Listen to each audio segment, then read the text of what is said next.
ਅਹਨਿ ਸੁਸਾਹਜ ਸੁਭਾਏ।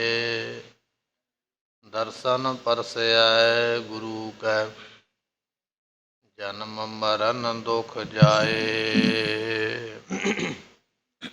ਹੋਵੈ ਸਿਫਤ ਖਸਮ ਦੀ, ਨੂਰ ਅਰਸੋਂ ਕੁਰਸੋਂ ਝਟੀਐ। ਤੁਧ ਡਿਠੇ ਸੱਚੇ ਪਾਤਸ਼ਾਹ, ਮਲ ਜਨਮ ਜਨਮ ਦੀ ਕਟੀਐ।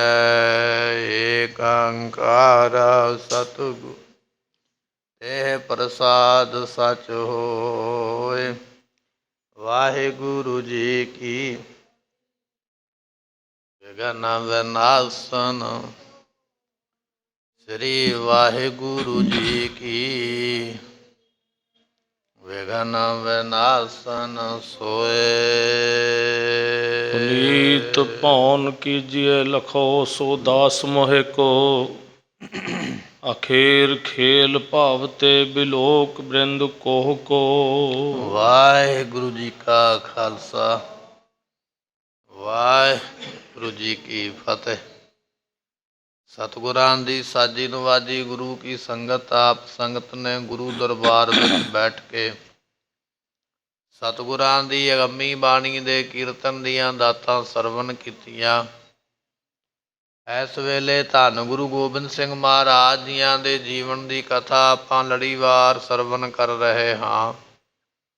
ਪਿਛਲੇ ਦੀਵਾਨ ਦੇ ਵਿੱਚ ਸਰਵਣ ਕੀਤਾ ਸਤਿਗੁਰੂ ਪਾਤਸ਼ਾਹ ਜੀਆਂ ਨੂੰ ਮੇਦਨੀ ਪ੍ਰਕਾਸ਼ ਨਾਮ ਦਾ ਜੋ ਰਾਜਾ ਹੈ, ਉਸਨੇ ਸੱਦਾ ਦਿੱਤਾ ਹੈ ਕਿ ਮਹਾਰਾਜ ਸਾਹਿਬ ਜੀ ਰਹਿਮਤ ਕਰੋ, ਮੇਰੇ ਰਾਜ ਦੇ ਵਿੱਚ ਨਾਹਨ ਵਿੱਚ ਆ ਕੇ ਆਪ ਜੀ ਚਰਨ ਪਾਓ। ਗਰੀਬ ਨਵਾਜ ਸਤਿਗੁਰੂ ਇਸ ਦੀ ਬੇਨਤੀ ਸੁਣ ਕੇ ਅਨੰਦਪੁਰ ਸਾਹਿਬ ਤੋਂ ਚੱਲ ਕੇ ਨਾਹਨ ਨਗਰ ਪਹੁੰਚੇ। ਇਹ ਜੋ ਰਾਜਾ ਮੇਦਨੀ ਪ੍ਰਕਾਸ਼ ਹੈ, ਮਹਾਰਾਜ ਜੀਆਂ ਨੂੰ ਜੀ ਆਇਆਂ ਕਹਿਣ ਵਾਸਤੇ ਅੱਗੇ ਆਇਆ ਹੈ। ਇਹ ਇਤਿਹਾਸ ਪ੍ਰਸੰਗ ਆਪਾਂ ਪਿੱਛੇ ਸਰਵਣ ਕੀਤੇ। ਇੱਥੋਂ ਮਹਾਰਾਜ ਅੱਗੇ ਕਿਰਪਾ ਕਰ ਰਹੇ, ਆਓ ਮਨ ਦੇ ਧਿਆਨ ਨੂੰ ਟਿਕਾਈਏ, ਭਾਵਨਾ ਦੇ ਨਾਲ ਸਤਿਗੁਰਾਂ ਦੀ ਜੀਵਨ ਦੀ ਜੋ ਕਥਾ ਹੈ ਤਿਸ ਨੂੰ ਸਰਵਣ ਕਰੀਏ। ਮਿਲ ਕੇ ਆਖੀਏ ਸਤਿਨਾਮ ਵਾਹਿਗੁਰੂ ਸਾਹਿਬ ਜੀ। ਪੁਨੀਤ ਭਉਨ ਕੀਜੀਏ ਲਖੋ, ਸੋ ਦਾਸ ਮੋਹਿ ਕੋ। ਰਾਜਾ ਬੇਨਤੀ ਕਰਦਾ, ਮੇਦਨੀ ਪ੍ਰਕਾਸ਼ ਕਹਿਣ ਲੱਗਾ, ਮਹਾਰਾਜ ਵੀ ਮੇਰਾ ਘਰ ਪਵਿੱਤਰ ਕਰੋ, ਮੈਨੂੰ ਆਪਣਾ ਦਾਸ ਜਾਣ ਕੇ, ਸੇਵਕ ਜਾਣ ਕੇ ਮੇਰੇ ਘਰ ਦੇ ਵਿੱਚ ਆਪ ਜੀ ਚਰਨ ਪਾਉਣਾ ਕਰੋ। ਅਖੇਰ ਖੇਲ ਭਾਵ ਤੇ ਬਿਲੋਕ ਬ੍ਰਿੰਦ ਕੋਹ ਕੋ। ਸਤਿਗੁਰੂ ਪਾਤਸ਼ਾਹ ਜੀ, ਮੇਰੇ ਸਰਾਜ ਦੇ ਵਿੱਚ ਆਪ ਜੀ ਮਨ ਭਾਉਂਦੇ ਸ਼ਿਕਾਰ ਕਰੋ, ਮਨ ਭਾਉਂਦੇ ਪਹਾੜਾਂ ਦੀ ਸੈਰ ਕਰੋ, ਐਸਾ ਆਨੰਦ ਲੈਣਾ ਕਰੋ। ਬਿਨੈ ਬਖਾਨ ਏਵ ਭੂਪ ਮੇਦਨੀ ਪ੍ਰਕਾਸ਼। ਇਸ ਤਰ੍ਹਾਂ ਇਹ ਮੇਦਨੀ ਪ੍ਰਕਾਸ਼ ਨਾਮ ਰਾਜੇ ਦਾ ਹੈ ਤੇ ਰਾਜਾ ਇਸ ਤਰ੍ਹਾਂ ਮਹਾਰਾਜ ਨੂੰ ਬੇਨਤੀ ਕਰਦਾ ਹੈ। ਮੁਕੰਦ ਕੀਨ ਤਿਆਰ ਕੋ, ਸੋ ਲੈ ਚੱਲਿਓ ਵਾਸਿਆ। ਮੁਕਤੀ ਦਾਤੇ ਸਤਿਗੁਰਾਂ ਨੂੰ ਤਿਆਰ ਕਰਕੇ ਤੇ ਰਾਜਾ ਜੋ ਹੈ ਨਾ ਆਪਣੇ ਘਰ ਵਿੱਚ ਮਹਾਰਾਜ ਨੂੰ ਲੈ ਕੇ, ਜਿੱਥੇ ਰਾਜੇ ਦੇ ਮਹਿਲ ਬਣੇ ਨੇ, ਰਾਣੀਆਂ ਪਰਿਵਾਰ ਰਹਿੰਦਾ, ਉੱਥੇ ਸਤਿਗੁਰਾਂ ਨੂੰ ਲੈ ਕੇ ਚੱਲਿਆ ਹੈ। ਤੁਰੰਗ ਪੈ ਅਰੂੜ ਹੋਵੈ, ਪਿਆਨ ਆਪ ਕੀਨਿਓ। ਧੰਨ ਗਰੀਬ ਨਵਾਜ ਗੁਰੂ ਗੋਬਿੰਦ ਸਿੰਘ ਮਹਾਰਾਜ ਜੀ ਘੋੜੇ ਦੇ ਉੱਪਰ ਸਵਾਰ ਹੋ ਕੇ ਤੇ ਪਾਤਸ਼ਾਹ ਜੀ ਉਸ ਵੇਲੇ ਨਾਲ ਚੱਲੇ ਹਨ। ਕਿਰਪਾਲ ਸੰਗ ਮਾਤੁਲੰ, ਕਿਰਪਾਲ ਪਾਸ਼ ਚੀਨਿਓ। ਅਤੇ ਇਸੇ ਤਰ੍ਹਾਂ ਸਤਿਗੁਰੂ ਪਾਤਸ਼ਾਹ ਧੰਨ ਗੁਰੂ ਗੋਬਿੰਦ ਸਿੰਘ ਮਹਾਰਾਜ ਜੀ ਬੜੇ ਕਿਰਪਾਲੂ ਨੇ। ਐਸੇ ਕਿਰਪਾਲੂ ਸਤਿਗੁਰਾਂ ਦੇ ਮਗਰ ਮਹਾਰਾਜ ਜੀਆਂ ਦੇ ਮਾਮਾ ਕਿਰਪਾਲ ਚੰਦ ਜੀ, ਉਹ ਵੀ ਘੋੜੇ ਤੇ ਚੜ੍ਹੇ ਹੋਏ ਮਗਰ ਮਗਰ ਜਾ ਰਹੇ ਹਨ। ਗਏ ਬਿਖਮ ਪੰਥ ਥੋਰ ਊਚ ਪਾਏ ਡਾਲ ਤੇ। ਸੋ ਅੱਜ ਵੀ ਜਿਹੜੀਆਂ ਸੰਗਤਾਂ ਨੇ ਨਾਹਨ ਜਾ ਕੇ ਧੰਨ ਗੁਰੂ ਗੋਬਿੰਦ ਸਿੰਘ ਮਹਾਰਾਜ ਜੀਆਂ ਦੇ ਉਸ ਸਥਾਨ ਦੇ ਦਰਸ਼ਨ ਕੀਤੇ, ਉਹ ਸੰਗਤਾਂ ਜਾਣਦੀਆਂ ਨੇ ਕਿ ਨਾਹਨ ਸ਼ਹਿਰ ਉੱਚੀ ਪਹਾੜੀ ਵਿੱਚ, ਰਸਤਾ ਥੋੜ੍ਹਾ ਹੈ ਪਰ ਬੜਾ ਉੱਚਾ ਹੈ। ਇਹ ਰਾਜਾ ਅੱਗੋਂ ਲੈਣ ਆਇਆ ਸੀ ਮਹਾਰਾਜ ਜੀਆਂ ਨੂੰ, ਪਹਾੜੀ ਤੋਂ ਥੱਲੇ ਆਇਆ, ਹੁਣ ਲੈ ਕੇ ਚੱਲਿਆ ਤੇ ਕਹਿਣ ਲੱਗੇ ਬੜੀ ਉੱਚੀ ਪਹਾੜੀ ਹੈ ਜਿੱਥੇ ਇਹਦਾ ਮਹਿਲ ਬਣਿਆ ਹੋਇਆ। ਵਾਟ ਥੋੜ੍ਹੀ ਹੈ, ਬਹੁਤੀ ਲੰਮੀ ਨਹੀਂ ਹੈ, ਪਰ ਹੈ ਬੜੀ ਉੱਚੀ ਹੈ। ਘੋੜਿਆਂ ਦਾ, ਊਠਾਂ ਦਾ ਜ਼ੋਰ ਲੱਗ ਗਿਆ ਚੜ੍ਹਾਈ ਚੜ੍ਹਨ ਵੇਲੇ। ਕਹਿਣ ਲੱਗੇ ਇਸ ਤਰ੍ਹਾਂ ਉੱਚੀ ਚੜ੍ਹਾਈ ਦੇ ਉੱਪਰ ਮਹਾਰਾਜ ਚੜ੍ਹਨ ਲੱਗੇ ਹਨ। ਸੋ ਮੇਦਨੀ ਪ੍ਰਕਾਸ਼ ਸਾਤ ਬੂਝ ਤੇ ਦਿਖਾਣ। ਸਤਿਗੁਰੂ ਪਾਤਸ਼ਾਹ ਜੀ ਤੁਰੇ ਜਾਂਦੇ, ਮੇਦਨੀ ਪ੍ਰਕਾਸ਼ ਰਾਜੇ ਨਾਲ ਗੱਲਾਂ ਬਾਤਾਂ ਕਰਦੇ ਹਨ। ਪੁਰੀ ਮਨੋਗ ਨਾਹਣ ਵਿਲੋਕ ਲੋਕ ਆਵਈ। ਗੁਰਮੁਖੋ ਇਹ ਜਿਹੜੀ ਨਾਹਨ ਨਾਮ ਦਾ ਸ਼ਹਿਰ ਹੈ ਨਾ, ਬੜਾ ਹੀ ਸੋਹਣਾ ਹੈ। ਦੂਰੋਂ ਹੀ ਦਿਸਣ ਲੱਗ ਪਿਆ, ਦੂਰੋਂ ਹੀ ਪਹਾੜੀ ਦੇ ਉੱਪਰ ਉੱਚਾ ਹੋਣ ਕਰਕੇ ਇਹ ਨਗਰ, ਇਹ ਸ਼ਹਿਰ ਦੂਰੋਂ ਦਿਖਾਈ ਦਿੰਦਾ ਹੈ। ਪ੍ਰਭੂ ਪਦਾਰ ਬਿੰਦ ਕੇ ਸਮੀਪ ਸੀਸ ਨਿਆਵਈ। ਤੇ ਸਤਿਗੁਰੂ ਪਾਤਸ਼ਾਹ ਜਿਵੇਂ ਜਿਵੇਂ ਅੱਗੇ ਨੂੰ ਵੱਧਦੇ ਪਏ, ਨਾਹਣ ਦੀਆਂ ਸੰਗਤਾਂ ਮਹਾਰਾਜ ਦੇ ਚਰਨਾਂ ਤੇ ਨਮਸਕਾਰਾਂ ਕਰਦੀਆਂ ਹਨ। ਬਾਜ਼ਾਰ ਕੋ ਨਿਹਾਰ ਤੇ ਪ੍ਰਸੰਨ ਹੋਏ ਪਿਆਨ ਤੇ ਤੇ। ਸਤਿਗੁਰੂ ਪਾਤਸ਼ਾਹ ਜੀ ਹੌਲੀ ਹੌਲੀ ਤੁਰੇ ਜਾਂਦੇ, ਨਾਹਨ ਸ਼ਹਿਰ ਦੀ ਬਾਜ਼ਾਰ, ਗਲੀਆਂ, ਦੁਕਾਨਾਂ ਵੇਖਦਿਆਂ ਹੋਇਆਂ, ਬੜੇ ਬੜੇ ਸੋਹਣੇ ਹੱਟ ਬਣੇ ਹੋਏ, ਮਹਾਰਾਜ ਵੇਖਦੇ ਜਾਂਦੇ ਸ਼ਹਿਰ ਨੂੰ ਤੇ ਬੜੇ ਆਰਾਮ ਨਾਲ ਅੱਗੇ ਚੱਲਦੇ ਹਨ। ਮਹੀਪ ਸੰਗ ਮੇਦਨੀ ਪ੍ਰਕਾਸ਼ ਕੋ ਬਖਾਨ ਤੇ ਤੇ। ਸਤਿਗੁਰੂ ਪਾਤਸ਼ਾਹ ਦੀਆਂ ਦੇ ਨਾਲ ਮੇਦਨੀ ਪ੍ਰਕਾਸ਼ ਰਾਜਾ ਤੇ ਉਹਦੇ ਨਾਲ ਗੱਲਾਂ ਬਾਤਾਂ ਵੀ ਮਹਾਰਾਜ ਤੁਰੇ ਜਾਂਦੇ, ਘੋੜਿਆਂ ਦੇ ਉੱਪਰ ਇੱਕ ਦੂਜੇ ਨਾਲ ਬਚਨ ਬਲਾਸ ਕਰਦੇ ਹਨ। ਪੁਰੀ ਪਹਾੜ ਸੀਸ ਪੈ ਵਿਸ਼ਾਲ ਸ਼ੋਭ ਪਾਵਈ। ਇਹ ਜਿਹੜੀ ਪੁਰੀ ਹੈ ਨਾ ਗੁਰਮੁਖੋ, ਨਾਹਨ ਸ਼ਹਿਰ ਪਹਾੜ ਦੀ ਬਿਲਕੁਲ ਚੋਟੀ ਦੇ ਉੱਪਰ ਹੈ। ਵਾਰ-ਵਾਰ ਬਚਨ ਆ ਰਹੇ ਨੇ ਵੀ ਉੱਚਾ ਸ਼ਹਿਰ ਹੈ। ਅੱਜ ਵੀ ਉਹ ਸ਼ਹਿਰ ਇਸੇ ਤਰ੍ਹਾਂ ਪਹਾੜ ਦੀ ਚੋਟੀ ਦੇ ਉੱਪਰ ਦੇਖਿਆ ਜਾ ਸਕਦਾ। ਕਹਿਣ ਲੱਗੇ ਉੱਚੀ ਚੋਟੀ ਦੇ ਉੱਪਰ ਇਹ ਨਾਹਨ ਸ਼ਹਿਰ ਜਿਹੜਾ ਹੈ ਉਹ ਦਿਖਾਈ ਦਿੰਦਾ ਹੈ। ਸੋ ਡੀਠ ਦੂਰ ਜਾਤ ਹੈ ਮਹੀਰ ਹੂੰ ਸੁਹਾਵਹੀ। ਤੇ ਸਤਿਗੁਰੂ ਪਾਤਸ਼ਾਹ ਜੀਆਂ ਨੂੰ ਦੂਰੋਂ ਹੀ ਦਿਸ ਪਿਆ, ਕਿਸੇ ਨੂੰ ਵੀ ਦੂਰੋਂ ਦਿਸ ਸਕਦਾ। ਉੱਚੀ ਜਗ੍ਹਾ ਤੇ ਦੂਰੋਂ ਵੇਖਿਆ, ਬੜੇ ਬੜੇ ਸੋਹਣੇ ਰੁੱਖ ਨੇ, ਕਈਆਂ ਰੁੱਖਾਂ ਨੂੰ ਫੁੱਲ ਲੱਗੇ ਹੋਏ, ਕਈਆਂ ਨੂੰ ਫਲ ਲੱਗੇ ਹੋਏ, ਕਈ ਬੜੇ ਹਰਿਆਵਲਤਾ ਦੇ ਸਹਿਤ ਨੇ ਇਹ ਰੁੱਖ।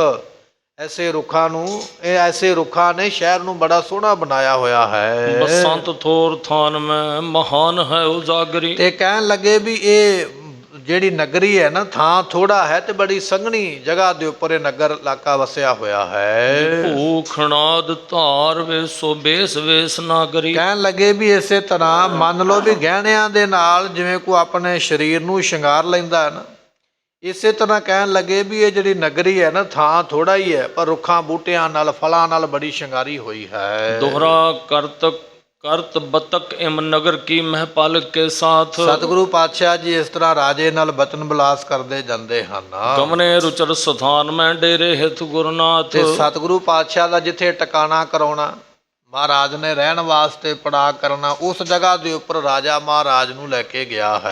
ਕੋਟਕ ਛੰਦ ਕਰ ਜ਼ੋਰ ਨਰੇਸ਼ਵਰ ਬਾਕ ਕਹੈ। ਇਹ ਜਿਹੜਾ ਰਾਜਾ ਹੈ ਨਾ, ਹੱਥ ਜੋੜ ਕੇ ਜਦੋਂ ਪਹੁੰਚਿਆ ਨਾ ਮਹਾਰਾਜ ਨੂੰ ਨਾਲ ਲੈ ਕੇ ਉਸ ਟਿਕਾਣੇ ਤੇ ਜਿੱਥੇ ਮਹਾਰਾਜ ਨੇ ਵਿਸ਼ਰਾਮ ਫਰਮਾਉਣਾ, ਹੱਥ ਜੋੜ ਕੇ ਕਹਿਣ ਲੱਗਾ ਹੈ ਵਿਸਰਾਮ ਕਰੋ ਸਥਾਨ ਹੈ। ਮਹਾਰਾਜ ਆ ਥਾਂ ਬੜਾ ਸੋਹਣਾ, ਇੱਥੇ ਰਹਿ ਕੇ ਆਪ ਜੀ ਵਿਸ਼ਰਾਮ ਕਰੋ। ਉਤਰੇ ਸੁਨ ਸ਼ੋਰ ਤੁਰੰਗ ਬਲੀ। ਇਹ ਬਚਨ ਸੁਣ ਕੇ ਮਹਾਰਾਜ ਧੰਨ ਗੁਰੂ ਗੋਬਿੰਦ ਸਿੰਘ ਪਾਤਸ਼ਾਹ ਜੀ ਆਪਣੇ ਘੋੜੇ, ਬਲ ਵਾਲਾ ਘੋੜਾ ਮਹਾਰਾਜ ਦੀਆਂ ਦਾ ਸਤਿਗੁਰੂ ਉਹਦੇ ਤੋਂ ਥੱਲੇ ਉਤਰੇ ਹਨ।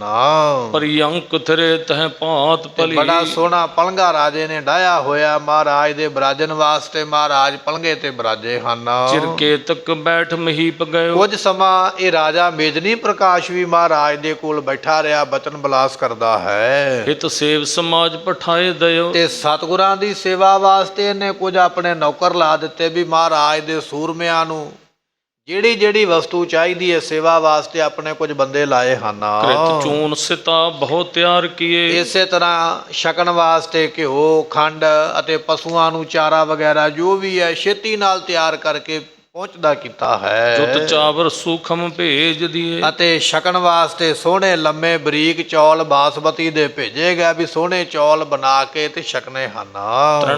ਤ੍ਰਿਣ ਆਦਿਕ ਚਾਹੋ ਹੁਤੀ। ਘੋੜਿਆਂ ਵਾਸਤੇ ਘਾਹ ਵਗੈਰਾ ਜੋ ਵੀ ਚਾਹੀਦਾ ਉਹ ਵੀ ਉਸੇ ਵੇਲੇ ਭੇਜਿਆ ਗਿਆ ਕਰ ਹੈ। ਪੂਰਨ ਦੀਨ ਪਠਾਏ ਤਿਤੀ। ਇਸੇ ਤਰ੍ਹਾਂ ਬੜੀ ਛੇਤੀ ਦੇ ਨਾਲ ਗੁਰਮੁਖੋ ਇਹ ਵਸਤੂਆਂ ਜਿਹੜੀਆਂ ਨੇ ਰਾਜੇ ਨੇ ਪਹਿਲਾਂ ਹੀ ਪ੍ਰਬੰਧ ਕਰਕੇ ਰੱਖਿਆ ਹੋਇਆ ਹੈ। ਨ੍ਰਿਪ ਕੋ ਪ੍ਰਧਾਨ ਸਮੀਪ ਰਹਿਓ। ਤੇ ਇੱਕ ਰਾਜੇ ਨੇ ਆਪਣਾ ਪ੍ਰਧਾਨ ਬੰਦਾ ਜਿਹੜਾ ਚੰਗੀ ਜ਼ਿੰਮੇਵਾਰੀ ਸਾਂਭਦਾ ਨਾ, ਉਹਨੂੰ ਮਹਾਰਾਜ ਦੇ ਕੋਲ ਹੀ ਉਹਨੇ ਰੱਖਿਆ। ਕਹਿਣ ਲੱਗਾ ਵੀ ਤੇਰੀ ਜ਼ਿੰਮੇਵਾਰੀ ਇਹ ਹੈ, ਤੂੰ ਕੋਈ ਕੰਮ ਨਹੀਂ ਕਰਨਾ, ਤੂੰ ਬਸ ਮਹਾਰਾਜ ਦੇ ਕੋਲ ਰਹਿਣਾ, ਇਹ ਹੁਕਮ ਕਰਨ ਤੇ ਉਸੇ ਵੇਲੇ ਤੂੰ ਇਹ ਕੰਮ ਕਰਨਾ, ਤੂੰ ਮਹਾਰਾਜ ਦੀ ਸੇਵਾ ਵਿੱਚ ਹੀ ਰਹਿਣਾ।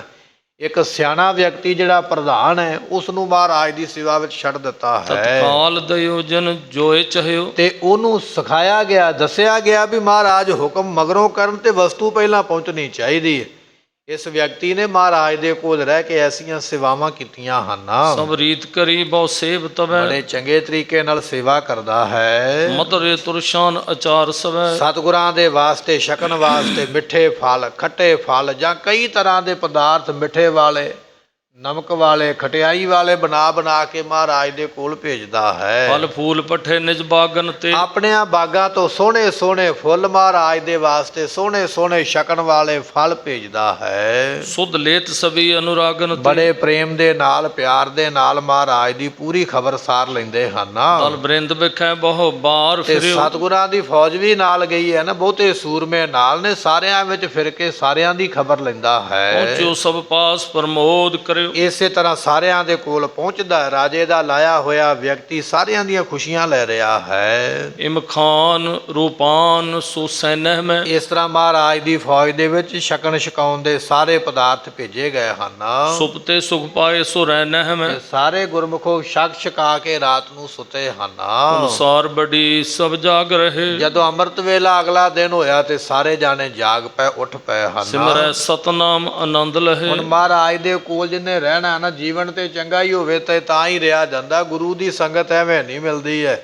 ਮਹਾਰਾਜ ਦੇ ਸੂਰਮੇ ਅੰਮ੍ਰਿਤ ਵੇਲੇ ਉੱਠ ਪਏ ਤੇ ਆਪੋ ਆਪਣੇ ਨਿਤਨੇਮ ਦੇ ਮੁਤਾਬਕ ਗੁਰਬਾਣੀ ਦਾ ਜਾਪ ਕਰਦੇ ਹਨ। ਗਾਏ ਗਿਰਾ ਗੁਰ ਕੀ ਸੁਖ ਤੇ ਸੋ, ਸੰਗਤਾਂ ਸਿੱਖ ਗੁਰੂ ਦੀ ਬਾਣੀ ਪੜ੍ਹਦੇ, ਜਿੰਨੀ ਬਾਣੀ ਕਿਸੇ ਨੂੰ ਆਉਂਦੀ ਹੈ, ਕੋਈ ਜਪਜੀ ਸਾਹਿਬ ਦਾ ਪਾਠ, ਕੋਈ ਸੁਖਮਨੀ ਸਾਹਿਬ ਦਾ ਪਾਠ ਕਰਦਾ, ਕਿਸੇ ਨੇ ਜ਼ੁਬਾਨੀ ਯਾਦ ਕੀਤਾ ਹੋਇਆ, ਕੋਈ ਵਾਹਿਗੁਰੂ ਮੰਤਰ ਦਾ ਚਿੰਤਨ ਕਰਦਾ ਪਿਆ। ਸੰਗਤਾਂ ਮਹਾਰਾਜ ਦੀ ਗੁਰਬਾਣੀ ਨੂੰ ਇਸ ਤਰ੍ਹਾਂ ਪੜ੍ਹ ਕੇ ਅੰਮ੍ਰਿਤ ਵੇਲੇ ਦੇ ਲਾਹੇ ਲੈਂਦੀਆਂ ਹਨ।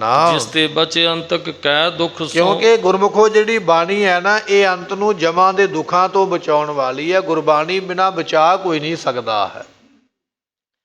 ਮਹਾਰਾਜ ਸਾਹਿਬ ਜੀ ਦੇ ਬਚਨ ਨੇ, ਹਮ ਆਦਮੀ ਹਾਂ ਇਕਦਮੀ ਮੋਹਲਤ ਮੋਹਤ ਨ ਜਾਣਾ, ਨਾਨਕ ਬਿਨਵੈ ਤਿਸੈ ਸਰੇਵੋ ਜਾ ਕੇ ਜੀ ਪੁਰਾਣਾ। ਹਮ ਆਦਮੀ ਹਾਂ ਇੱਕਦਮੀ, ਇੱਕ ਦਮ ਦੇ, ਇੱਕ ਸਾਹ ਦੇ, ਸਾਹ ਆ ਗਿਆ ਤੇ ਬੰਦਾ, ਨਹੀਂ ਆ ਗਿਆ ਤੇ ਮੁਰਦਾ। ਮੋਹਲਤ ਤੇਰੇ ਕੋਲ ਮੋਹਲਤ ਜਿਹੜੀ ਹੈ ਨਾ, ਸਮੇਂ ਦੀ ਛੁੱਟ, ਮੋਹਤ ਨਾ ਜਾਣਾ। ਮੋਹਤ ਤੋਂ ਭਾਵ ਹੁੰਦਾ ਹੈ ਅੱਧੀ ਘੜੀ ਦਾ ਸਮਾਂ। 24 ਮਿੰਟਾਂ ਦੀ ਇੱਕ ਘੜੀ ਹੈ, ਅੱਧੀ ਘੜੀ ਦੇ 12 ਮਿੰਟ। ਮਹਾਰਾਜ ਕਹਿਣ ਲੱਗੇ ਤੇਰੇ ਕੋਲ ਜ਼ਿੰਦਗੀ ਦੇ 12 ਮਿੰਟ ਵੀ ਤੇਰੇ ਆਪਣੇ ਨਹੀਂ ਹੈਗੇ। ਤੂੰ ਇਹ ਨਹੀਂ ਕਹਿ ਸਕਦਾ ਵੀ 10-12 ਮਿੰਟ ਮੈਂ ਆਪਣਾ ਸਰੀਰ ਜਿੰਦਾ ਰੱਖ ਲਾਂਗਾ। ਨਹੀਂ, ਤੇਰੇ ਕੋਲ ਇੱਕ ਦਮ ਦਾ ਹੀ ਤੇਰਾ ਸਰੀਰ ਹੈ। ਸਾਹ ਅੰਦਰ ਜਾਵੇਗਾ ਕਿ ਨਹੀਂ ਜਾਵੇਗਾ ਇਹ ਪਤਾ ਕੋਈ ਨਹੀਂ ਹੈ। ਹਮ ਆਦਮੀ ਹਾਂ ਇੱਕਦਮੀ, ਇੱਕ ਦਮ ਦੇ ਅਸੀਂ ਆਦਮੀ ਹਾਂ। ਮੋਹਲਤ ਮੋਹਤ ਨਾ ਜਾਣਾ, ਅੱਧੀ ਘੜੀ ਦਾ ਵੀ ਤੇਰੇ ਕੋਲ ਮੋਹਲਤ ਦਾ ਸਮਾਂ ਨਹੀਂ ਹੈਗਾ। ਮੋਹਲਤ ਨਹੀਂ ਹੈਗੀ ਅੱਧੀ ਘੜੀ ਦੀ। ਫਿਰ ਕੀ ਕਰੀਏ? ਨਾਨਕ ਬਿਨਵੈ ਤਿਸੈ ਸਰੇਵੋ। ਗੁਰੂ ਨਾਨਕ ਦੇਵ ਪਾਤਸ਼ਾਹ ਕਹਿੰਦੇ ਉਹਦਾ ਸਿਮਰਨ ਕਰੋ ਜਾ ਕੇ ਜੀ ਪੁਰਾਣਾ। ਜਿਹਨੇ ਤੈਨੂੰ ਸਰੀਰ ਦਿੱਤਾ ਹੈ ਤੇ ਜਿਹਨੇ ਸਰੀਰ ਵਿੱਚ ਆਤਮਾ ਪਾਈ ਹੈ, ਉਹ ਕੌਣ ਹੈ? ਪਰਮੇਸ਼ਰ। ਉਹਦਾ ਸਿਮਰਨ ਕਰ ਤੇ ਸਿਮਰਨ ਕਰੇਗਾ ਫਿਰ ਤੈਨੂੰ ਨਾਮ ਜਿਹੜਾ ਹੈ ਨਾ ਜਮਾ ਤੋਂ ਬਚਾ ਲਵੇਗਾ। ਜਮਾ ਦੀ ਮਾਰ ਨਹੀਂ ਪਵੇਗੀ।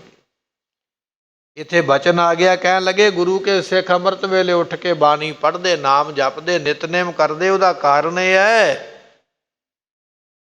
ਅੰਤ ਵੇਲੇ ਜਮ ਨਾ ਵੇਖਣੇ ਪੈਣ, ਇਸ ਵਾਸਤੇ ਕਮਾਈ ਕਰਦੇ ਹਨ। ਅਲਗੀਤਰ ਸੌਚ ਇਸ਼ਨਾਨ ਕਰੇ। ਇਧਰੋਂ ਧੰਨ ਦਸਵੇਂ ਗੁਰੂ ਮਹਾਰਾਜ ਨੇ ਵੀ ਅੰਮ੍ਰਿਤ ਵੇਲੇ ਇਸ਼ਨਾਨ ਪਾਣ ਸਾਰੀ ਕਿਰਿਆ ਕੀਤੀ ਹੈ। ਬਰਬਸਤਰ ਸ਼ਸਤਰਨ ਅੰਗ ਤਰੇ। ਬੜੇ ਸੋਹਣੇ ਬਸਤਰ ਸਜਾਏ, ਬਸਤਰਾਂ ਉੱਪਰ ਬੜੇ ਸੋਹਣੇ ਮਹਾਰਾਜ ਨੇ ਸ਼ਸਤਰ ਸਜਾਏ ਹਨ। ਜਬ ਦਿਓਸ ਚੜ੍ਹਿਓ ਪ੍ਰਿਅੰਕ ਥਰੇ। ਇਸ ਤਰ੍ਹਾਂ ਜਦੋਂ ਦਿਨ ਚੜ ਗਿਆ ਫਿਰ ਮਹਾਰਾਜ ਆਪਣੇ ਪਲੰਘੇ ਤੇ ਬਿਰਾਜੇ ਹਨ। ਜਬ ਆਏ ਨਮੋ ਕਰਮੋਦ ਭਰੇ। ਸੰਗਤਾਂ ਆਉਣ ਲੱਗ ਪਈਆਂ। ਅੰਮ੍ਰਿਤ ਵੇਲੇ ਦਾ ਸਮਾਂ ਜਾਣ ਕੇ ਸਾਰੇ ਨਮਸਕਾਰਾਂ ਕਰਦੇ ਹਨ। ਮਿਦਨੀ ਪ੍ਰਕਾਸ਼ ਨਰੇਸ਼ ਤਮੈ। ਇਹਨੇ ਚਿਰ ਨੂੰ ਜਿਹੜਾ ਮੇਦਨੀ ਪ੍ਰਕਾਸ਼ ਨਾਮ ਦਾ ਰਾਜਾ ਨਾ, ਜਿਹਦੇ ਕੋਲ ਮਹਾਰਾਜ ਗਏ ਹੋਏ ਹਨ, ਬਰਬੀਰ ਅਮਾਨਤ ਸੰਗ ਸਵੈ। ਕਹਿਣ ਲੱਗੇ ਵੀ ਇਹ ਬੜਾ ਵੱਡਾ ਸੂਰਮਾ ਹੈ ਤੇ ਆਪਣੇ ਸਾਰੇ ਵਜ਼ੀਰਾਂ ਦੇ ਨਾਲ ਹੀ ਅੱਜ ਆਇਆ। ਅਗਲੇ ਦਿਨ ਦੇ ਦਰਸ਼ਨ ਕਰਨ ਵਾਸਤੇ ਸਾਰੇ ਵਜ਼ੀਰਾਂ ਨੂੰ ਨਾਲ ਲੈ ਕੇ, ਮੰਤਰੀਆਂ ਨੂੰ ਨਾਲ ਲੈ ਕੇ ਉਸ ਵੇਲੇ ਹਥਿਆਰਨ ਕੋ ਧਰਿ ਆਏ ਗਏ। ਸਾਰਿਆਂ ਨੇ ਹਥਿਆਰ ਸ਼ਸਤਰ ਸਜਾਏ ਹੋਏ ਤੇ ਸ਼ਸਤਰ ਸਜਾ ਕੇ ਮਹਾਰਾਜ ਦੇ ਕੋਲ ਆ ਗਏ ਹਨ। ਕਰਬੰਦ ਮਹੀਪ ਸਮੀਪ ਪਏ। ਰਾਜਾ ਮਹਾਰਾਜ ਨੂੰ ਹੱਥ ਜੋੜ ਕੇ ਆਖਣ ਲੱਗਾ ਹੈ, ਪਗ ਪੰਕਜ ਕੋ ਪ੍ਰਣਾਮ ਕਰਿ। ਮਹਾਰਾਜ ਚਰਨਾ ਕਮਲਾਂ ਤੇ ਮੇਰੀ ਨਮਸਕਾਰ ਪ੍ਰਵਾਨ ਕਰੋ। ਗੁਰ ਆਇਸ ਤੇ ਟਿਕ ਬੈਠ ਥਰਿਓ। ਸਤਿਗੁਰਾਂ ਨੇ ਆਗਿਆ ਦਿੱਤੀ। ਕਹਿਣ ਲੱਗੇ ਬੈਠ ਜਾ ਰਾਜਨ ਸਾਡੇ ਕੋਲ। ਤੇ ਬੈਠ ਗਿਆ ਮਹਾਰਾਜ ਦੀ ਆਗਿਆ ਲੈ ਕੇ। ਥਲ ਸੈਲ ਭਲੇ ਫਿਰ ਸੈਲ ਕਰੋ। ਬੇਨਤੀ ਕਰਦਾ ਮਹਾਰਾਜ ਬੜੀ ਸੋਹਣੀ ਜਗ੍ਹਾ ਤੇ ਆ ਗਏ ਹੋ ਮੇਰੇ ਰਾਜ ਦੇ ਵਿੱਚ, ਤੇ ਚਲੋ ਸੈਰ ਕਰੋ, ਵਿਚਰੋ, ਇੱਥੇ ਮੌਜਾਂ ਕਰੋ, ਆਨੰਦ ਲੈਣਾ ਕਰੋ ਜੀ। ਬਨ ਵਿੱਚ ਅਖੇਰ ਬਿਲਾਖ ਤਰੋ। ਤੇ ਮਹਾਰਾਜ ਇੱਥੇ ਆਪਾਂ ਆਏ ਆ ਪਹਾੜਾਂ ਵਿੱਚ, ਜੰਗਲ ਵਿੱਚ, ਇੱਥੇ ਸੈਰ ਕਰਨ ਦਾ ਮਨ ਬਣਾਓ, ਇੱਛਾ ਅਨੁਸਾਰ ਮਰਜ਼ੀ ਨਾਲ ਵਿਚਰੋ। ਮਹਾਰਾਜ ਆਨੰਦ ਦੇ ਨਾਲ ਇੱਥੇ ਖੁਸ਼ ਹੋ ਕੇ ਰਹਿਣਾ ਕਰੋ। ਸਮੁਦਾਇ ਫਿਰੈ ਮਿਰਗ ਜਾਤ ਕਨੀ, ਪਾਤਸ਼ਾਹ ਜੀ ਇੱਥੇ ਤੇ ਹਿਰਨਾਂ ਦੇ ਝੁੰਡਾਂ ਦੇ ਝੁੰਡ ਹੀ ਫਿਰਦੇ ਪਏ, ਜਿੰਨੇ ਮਰਜ਼ੀ ਹਿਰਨਾਂ ਦਾ ਸ਼ਿਕਾਰ ਕਰਨਾ ਕਰੋ। ਪਰਚੋ ਵਿਚਰੰਤ ਸੋਲੀ ਹਨੀ, ਤੇ ਸਤਿਗੁਰੂ ਪਾਤਸ਼ਾਹ ਜੀ ਵਿਚਰੋ ਇੱਥੇ ਤੇ ਮਨ ਭਾਉਂਦੇ ਜਿਹੜੇ ਆਨੰਦ ਨੇ ਉਹ ਲੈਣਾ ਕਰੋ ਜੀ। ਕਿਤਰਾਵਰ ਕੇਰ ਖੁਸ਼ੀ ਜਿਤ ਹੈ, ਸਤਿਗੁਰੂ ਪਾਤਸ਼ਾਹ ਜਿੱਧਰ ਨੂੰ ਆਪ ਜੀ ਦੀ ਖੁਸ਼ੀ ਹੋਣਾ ਕਰੇਗੀ, ਫਿਰ ਬੇਹਤ ਥਾਨ ਪੇਖੋ ਤਿਤ ਤੇ ਹੋਵੇ। ਮਹਾਰਾਜ ਉੱਥੇ ਆਪ ਜੀ ਬੈਠ ਸਕਦੇ ਹੋ। ਜਗ੍ਹਾ ਪਸੰਦ ਤੁਸੀਂ ਕਰੋ, ਜਿਹੜੀ ਜਗ੍ਹਾ ਤੁਹਾਨੂੰ ਚੰਗੀ ਲੱਗੇਗੀ ਉੱਥੇ ਨਿਵਾਸ ਹੋਵੇਗਾ। ਅਟਕਾਓ ਨਹੀਂ ਕਿਤ ਕੋ ਹਮਰੀ, ਸਤਿਗੁਰੂ ਮੇਰੇ ਰਾਜ ਵਿੱਚ, ਮੇਰੀ ਰਿਆਸਤ ਵਿੱਚ ਅਟਕਣਾ ਕੋਈ ਨਹੀਂ ਹੈ। ਮੈਂ ਇਹ ਨਹੀਂ ਕਹਾਂਗਾ ਵੀ ਇੱਥੇ ਰਹੋ ਤੇ ਇੱਥੇ ਨਾ ਰਹੋ, ਜਿੱਥੇ ਜੀ ਕਰਦਾ ਉੱਥੇ ਆਪ ਜੀ ਰਹਿਣਾ ਕਰੋ ਚਿਤ ਜੀ। ਚਾਹਤ ਮੋਦ ਵਧੈ ਤੁਮਰੇ, ਸਤਿਗੁਰੂ ਜੇ ਮੇਰੇ ਰਾਜ ਵਿੱਚ ਰਹੋਗੇ ਤੇ ਮੈਨੂੰ ਬੜਾ ਚਾਅ ਚੜ੍ਹੇਗਾ, ਮੈਨੂੰ ਖੁਸ਼ੀ ਹੋਵੇਗੀ ਵੀ ਮਹਾਰਾਜ ਨੇ ਮੇਰੇ ਰਾਜ ਨੂੰ ਨਵਾਜਿਆ ਹੈ। ਕਰ ਲਿਓ ਪਸੰਦ ਬਿਲੋਕਨ ਕੈ, ਪਰ ਮਹਾਰਾਜ ਇਹ ਜਗ੍ਹਾ ਤੁਸੀਂ ਪਸੰਦ ਕਰਨੀ ਹੈ, ਜਿਹੜੀ ਜਗ੍ਹਾ ਪਸੰਦ ਆਵੇ ਉੱਥੇ ਨਿਵਾਸ ਕਰਨਾ ਕਰੋ। ਗੜ ਪਾਏ ਲਿਜੈ ਰਿਪ ਰੋਕਨ ਤੇ ਕੈ, ਸਤਿਗੁਰੂ ਪਾਤਸ਼ਾਹ ਜੇ ਕਿਲਾ ਵੀ ਪਾਉਣਾ ਚਾਹੁੰਦੇ ਹੋ ਨਾ, ਮਹਾਰਾਜ ਦੀ ਕਿੰਨੀ ਸੇਵਾ ਕਰਦਾ ਪਿਆ। ਜੇ ਤੁਸੀਂ ਕਿਲਾ ਪਾ ਕੇ ਦੁਸ਼ਮਣ ਨਾਲ ਲੜਨਾ ਚਾਹੁੰਦੇ ਹੋ ਤੇ ਮੈਂ ਤੁਹਾਡੇ ਨਾਲ ਹਾਂ। ਕਿਲਾ ਬਣਾਉਣ ਵਾਸਤੇ ਹੁਣੇ ਆਪਾਂ ਮਿਸਤਰੀ ਲਾ ਦਿੰਦੇ, ਫੌਜਾਂ ਲੱਗ ਜਾਣਗੀਆਂ, ਕਿਲੇ ਤਿਆਰ ਹੋ ਜਾਣਗੇ, ਮੈਂ ਵੀ ਤੁਹਾਡੇ ਨਾਲ, ਮੇਰੀ ਫੌਜ ਵੀ ਤੁਹਾਡੇ ਨਾਲ। ਜੇ ਤੁਸੀਂ ਕਿਸੇ ਵੈਰੀ ਨਾਲ ਦੋ ਹੱਥ ਕਰਨੇ ਚਾਹੁੰਦੇ ਜੇ ਤੇ ਮਹਾਰਾਜ ਮੈਂ ਸੇਵਾ ਵਿੱਚ ਹਾਜ਼ਰ ਹਾਂ। ਸੁਨ ਸ਼੍ਰੋਣ ਗੁਰੂ ਤੈ ਬਾਗ ਕਹਿਓ, ਉਸ ਵੇਲੇ ਮਹਾਰਾਜ ਸਾਹਿਬ ਜੀਆਂ ਨੇ ਸੁਣੇ ਨਾ ਬਚਨ ਇਸ ਮੇਦਨੀ ਪ੍ਰਕਾਸ਼ ਰਾਜੇ ਦੇ, ਤੇ ਪਾਤਸ਼ਾਹ ਕਹਿਣ ਲੱਗੇ ਹਨ, ਜਹ ਤੈ ਸ਼ੁਭ ਥਾਨ ਬਿਲੋਕ ਲੈ। ਮਹਾਰਾਜ ਕਹਿਣ ਲੱਗੇ ਭਾਈ ਅਸੀਂ ਤੇਰੇ ਰਾਜ ਵਿੱਚ ਨਵੇਂ ਆਏ ਹਾਂ, ਹੁਣ ਸਾਨੂੰ ਕੀ ਪਤਾ ਵੀ ਕਿੱਥੇ ਜਗ੍ਹਾ ਚੰਗੀ ਹੈ ਤੇ ਕਿੱਥੇ ਮਾੜੀ ਹੈ। ਰਾਜ ਤੇਰਾ, ਤੂੰ ਦੱਸ ਵੀ ਤੈਨੂੰ ਜਗ੍ਹਾ ਕਿਹੜੀ ਚੰਗੀ ਲੱਗਦੀ ਹੈ, ਉਹ ਸਾਨੂੰ ਵਿਖਾ, ਤੇ ਫਿਰ ਅਸੀਂ ਵੇਖਾਂਗੇ ਵੀ ਉੱਥੇ ਰਹਿਣਾ ਕਿ ਨਹੀਂ ਰਹਿਣਾ ਹੈ। ਤਿਤ ਸੰਗ ਚਲੋ ਚੜ ਕੇ ਹਮਰੇ, ਸਤਿਗੁਰੂ ਕਹਿੰਦੇ ਨਾਲ ਹੀ ਚੱਲ, ਫਿਰ ਉਹ ਜਗ੍ਹਾ ਵਿਖਾ ਜਿਹੜੀ ਤੈਨੂੰ ਚੰਗੀ ਲੱਗਦੀ ਹੈ। ਸਭ ਭੇਦ ਦੇ ਬਿਦ ਤਿਉ ਤੁਮਰੇ, ਤੇ ਅਸੀਂ ਉਹ ਜਗ੍ਹਾ ਵੇਖਾਂਗੇ ਜਿਹੜੀ ਤੈਨੂੰ ਚੰਗੀ ਲੱਗਦੀ ਹੈ, ਕਿਉਂਕਿ ਤੈਨੂੰ ਭੇਦ ਹੈ ਤੇਰੇ ਰਾਜ ਦਾ, ਤੇਰੇ ਟਿਕਾਣੇ ਦਾ, ਵੀ ਕਿੱਥੇ ਕੀ ਹੈ ਤੇ ਕਿੱਥੇ ਕੀ ਹੈ। ਇਸ ਕਰਕੇ ਨਾਲ ਚੱਲਣਾ ਕਰ।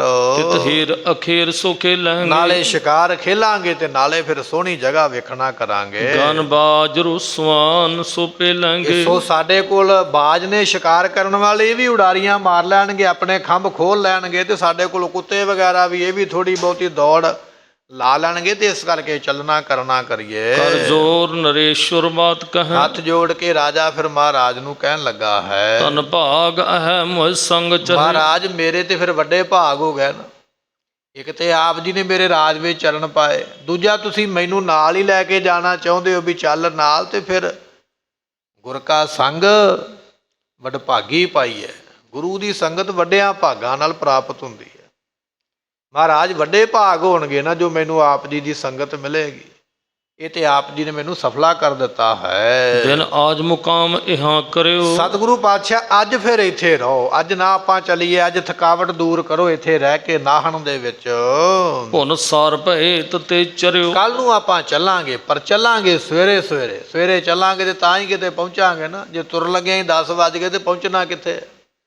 ਕੱਲ ਨੂੰ ਸਵੇਰੇ ਨਿਕਲਾਂਗੇ, ਰਾਜ ਭਾਗ ਦੀ ਸੈਰ ਕਰਾਂਗੇ। ਸਭ ਥਾਨ ਦਿਖਾਵਨੇ ਆਪ ਕਰੋ, ਮਹਾਰਾਜ ਮੈਂ ਆਪ ਤੁਹਾਨੂੰ ਨਾਲ ਜਾ ਕੇ ਵਿਖਾਵਾਂਗਾ ਸਾਰੀਆਂ ਜਗ੍ਹਾ ਤੇ, ਜਿਹੋ ਜੀ ਮਰਜ਼ੀ ਵੇਖਣਾ ਕਰੋ ਜੀ। ਤੁਮ ਹੋਏ ਖੁਸ਼ੀ ਚਿਤ ਚਾਹੇ ਤਰੋਂ, ਸਤਿਗੁਰੂ ਪਾਤਸ਼ਾਹ ਜੇ ਤੁਹਾਨੂੰ ਕੋਈ ਜਗ੍ਹਾ ਚੰਗੀ ਲੱਗੇ ਤੇ ਮੈਨੂੰ ਉਹਦਾ ਚਾਅ ਬੜਾ ਚੜ ਜਾਏਗਾ। ਇਤਿਆਦਿਕ ਵਾਕ ਅਨੇਕ ਕਹੇ, ਅਨੇਕ ਤਰ੍ਹਾਂ ਦੇ ਬਚਨ ਬਲਾਸ ਰਾਜੇ ਨਾਲ ਮਹਾਰਾਜ ਕਰਦੇ ਪਏ। ਚਿਰਕਾਲ ਸਰੂਪ ਬਿਲੋਕ ਰਹੇ, ਕਿੰਨਾ ਸਮਾਂ ਰਾਜਾ ਕੋਲ ਬੈਠ ਕੇ ਮਹਾਰਾਜ ਦੇ ਪਵਿੱਤਰ ਦਿਦਾਰੇ ਕਰਦਾ ਰਿਹਾ। ਪਾਤਸ਼ਾਹ ਦੇ ਦਰਸ਼ਨ ਜਿਵੇਂ ਚਕੋਰ ਚੰਦਰਮਾ ਨੂੰ ਦੇਖਦੀ ਹੈ ਨਾ, ਐਸੀ ਭਾਵਨਾ ਦੇ ਨਾਲ ਮਹਾਰਾਜ ਦੇ ਬੜਾ ਲੰਮਾ ਸਮਾਂ ਇਸਨੇ ਦਿਦਾਰੇ ਕੀਤੇ ਹਨ। ਕਰ ਬੰਧਨ ਕੋ ਨਿਜ ਧਾਮ ਗਏ, ਅਤੇ ਫਿਰ ਮਹਾਰਾਜ ਨੂੰ ਨਮਸਕਾਰ ਕਰਕੇ ਰਾਜਾ ਮੇਦਨੀ ਪ੍ਰਕਾਸ਼ ਆਪਣੇ ਘਰ ਨੂੰ ਚਲਾ ਗਿਆ ਹੈ। ਸਮਪੂਰਵ ਸੇਵ ਕਰੰਤ ਭਇਓ, ਤੇ ਪਹਿਲਾਂ ਦੇ ਵਾਂਗ ਸੇਵਾ। ਗੁਰਮੁਖੋ ਜਦੋਂ ਅਸੀਂ ਕਿਸੇ ਧਾਰਮਿਕ ਸਥਾਨ ਦੇ ਦਰਸ਼ਨ ਕਰਨ ਜਾਂਦੇ ਨਾ, ਤੇ ਜੇ ਅਸੀਂ ਇਤਿਹਾਸ ਸਰਵਣ ਕੀਤਾ ਹੋਵੇ ਨਾ, ਤੇ ਫਿਰ ਸਾਨੂੰ ਚੰਗੀ ਤਰ੍ਹਾਂ ਸਮਝ ਪੈ ਜਾਂਦੀ ਹੈ ਜਦੋਂ ਅਸੀਂ ਦਰਸ਼ਨ ਕਰਨ ਜਾਂਦੇ ਵੀ ਇੱਥੇ ਮਹਾਰਾਜ ਨੇ ਕੀ ਕੀਤਾ। ਜਿਹੜਾ ਗੁਰੂ ਘਰ ਜਾ ਕੇ ਅਸੀਂ ਦਰਸ਼ਨ ਕਰਦੇ ਹਾਂ, ਇਤਿਹਾਸ ਉੱਥੇ ਲਿਖਿਆ ਹੁੰਦਾ, ਪਰ ਉਹ ਕੁਝ ਸ਼ਬਦਾਂ ਵਿੱਚ ਥੋੜ੍ਹਾ ਜਿਹਾ ਇਤਿਹਾਸ ਲਿਖਿਆ, ਕੇਵਲ ਇਹ ਦੱਸਿਆ ਜਾਂਦਾ ਵੀ ਇੱਥੇ ਮਹਾਰਾਜ ਨੇ ਆਹ ਕੰਮ ਕੀਤਾ, ਪਰ ਉੱਥੇ ਉਹ ਵਿਸਥਾਰ ਦੇ ਨਾਲ ਕੀ ਕੀਤਾ ਉਹ ਨਹੀਂ ਪ੍ਰਾਪਤ ਹੋਵੇਗਾ। ਪਰ ਜਦੋਂ ਅਸੀਂ ਕਥਾ ਸਰਵਣ ਕਰਦੇ ਹਾਂ ਨਾ, ਕਥਾ ਦੇ ਵਿੱਚ ਸਾਨੂੰ ਇਤਿਹਾਸ ਪਤਾ ਲੱਗਦਾ, ਫਿਰ ਅਸੀਂ ਉਸ ਗੁਰੂ ਘਰ ਦੇ ਦਰਸ਼ਨ ਕਰਨ ਜਾਂਦੇ, ਫਿਰ ਉਹਦਾ ਜ਼ਿਆਦਾ ਆਨੰਦ ਆਉਂਦਾ, ਜ਼ਿਆਦਾ ਸਵਾਦ ਆਉਂਦਾ ਵੀ ਇੱਥੇ ਮਹਾਰਾਜ ਨੇ ਇਹ ਕੀਤਾ, ਇੱਥੇ ਇਹ ਕੀਤਾ, ਇਤਿਹਾਸ ਪਤਾ ਲੱਗ ਗਿਆ ਤੇ ਨਾਲ ਦਰਸ਼ਨ ਹੋ ਗਿਆ। ਹੁਣ ਨਾਹਨ ਗਏ ਵੀ ਹੋਵਾਂਗੇ ਤੇ ਪਾਉਂਟਾ ਸਾਹਿਬ ਵੀ ਗਏ ਹੋਵਾਂਗੇ, ਇਹ ਜ਼ਰੂਰ ਪਤਾ ਵੀ ਇੱਥੇ ਮਹਾਰਾਜ ਨੇ ਚਰਨ ਪਾਏ ਤੇ ਜੰਗ ਲੜਿਆ, ਪਰ ਉੱਥੇ ਹੋਰ ਕਿਹੜੇ ਕਿਹੜੇ ਕੌਤਕ ਕੀਤੇ ਇਹ ਕੋਈ ਨਹੀਂ ਪਤਾ। ਪਰ ਜੇ ਅਸੀਂ ਇਤਿਹਾਸ ਸਰਵਣ ਕਰਾਂਗੇ ਨਾ, ਤਾਂ ਫਿਰ ਸਾਨੂੰ ਕਿਤੇ ਜ਼ਿੰਦਗੀ 'ਚ ਮੌਕਾ ਮਿਲੇਗਾ ਨਾ ਪਾਉਂਟਾ ਸਾਹਿਬ ਦੀ ਧਰਤੀ 'ਤੇ ਜਾਣ ਦਾ, ਤੇ ਫਿਰ ਉਹਦਾ ਆਨੰਦ ਵੱਖਰਾ ਹੀ ਹੈ। ਇਹ ਪਾਉਂਟਾ ਸਾਹਿਬ ਦੇ ਇਤਿਹਾਸ ਦੀ ਕਥਾ ਚੱਲਦੀ ਪਈ ਹੈ।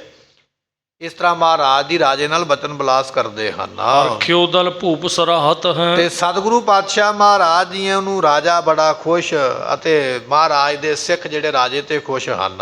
ਇੱਕ ਦੇਸ਼ ਵਿਸ਼ੇਸ਼ਹ ਚਾਹਤ ਹੈ। ਆਪਣੇ ਦੇਸ਼ ਨੂੰ ਵਿਖਾਉਣਾ ਚਾਹੁੰਦਾ ਰਾਜਾ ਵੀ ਮਹਾਰਾਜ ਮੇਰਾ ਦੇਸ਼ ਘੁੰਮ ਫਿਰ ਕੇ ਵੇਖਣਾ ਕਰਨਾ। ਦਿਨ ਰੈਨ ਮੁਕਾਮ ਤਹਾਂ ਕਰਕੇ। ਦਿਨੇ ਰਾਤ ਮਹਾਰਾਜ ਜੀ ਮੁਕਾਮ ਡੇਰਾ ਕਰਨਾ। ਅਨੁਸਾਰ ਭਈ ਸੁਚਤਾ ਧਰਕੈ। ਜਦੋਂ ਦਿਨ ਚੜ੍ਹੇਗਾ ਤੇ ਫਿਰ ਸੁੱਚ ਪਵਿੱਤਰਤਾ ਦੇ ਨਾਲ ਚੱਲਣਾ ਕਰਾਂਗੇ। ਦੋਹਰਾ ਬਜਿਓ ਨਗਾਰਾ ਕੂਚ ਕੋ ਜੀਨ ਤੁਰੰਗਨ ਪਾਏ। ਇਸ ਤਰ੍ਹਾਂ ਇੱਕ ਦਿਨ ਲੰਘ ਗਿਆ, ਅਗਲਾ ਦਿਨ ਚੜ੍ਹਿਆ। ਰਾਜਾ ਪਹਿਲਾਂ ਹੀ ਕਹਿ ਕੇ ਗਿਆ ਵੀ ਮਹਾਰਾਜ ਕੱਲ ਨੂੰ ਸਵੇਰ ਵੇਲੇ ਆਪਾਂ ਤੁਰ ਪਵਾਂਗੇ। ਅਗਲੇ ਦਿਨ ਦਾ ਜਦੋਂ ਦਿਨ ਦਾ ਚੜ੍ਹਾਅ ਹੋਇਆ ਨਾ, ਸੂਰਜ ਚੜ੍ਹਿਆ ਤੇ ਚੱਲਣ ਵਾਸਤੇ ਫਿਰ ਨਗਾਰੇ ਵਜਾਏ ਗਏ। ਫੌਜਾਂ ਨੂੰ ਤਿਆਰ ਹੋਣ ਦੇ ਹੁਕਮ ਦਿੱਤੇ ਹਨ।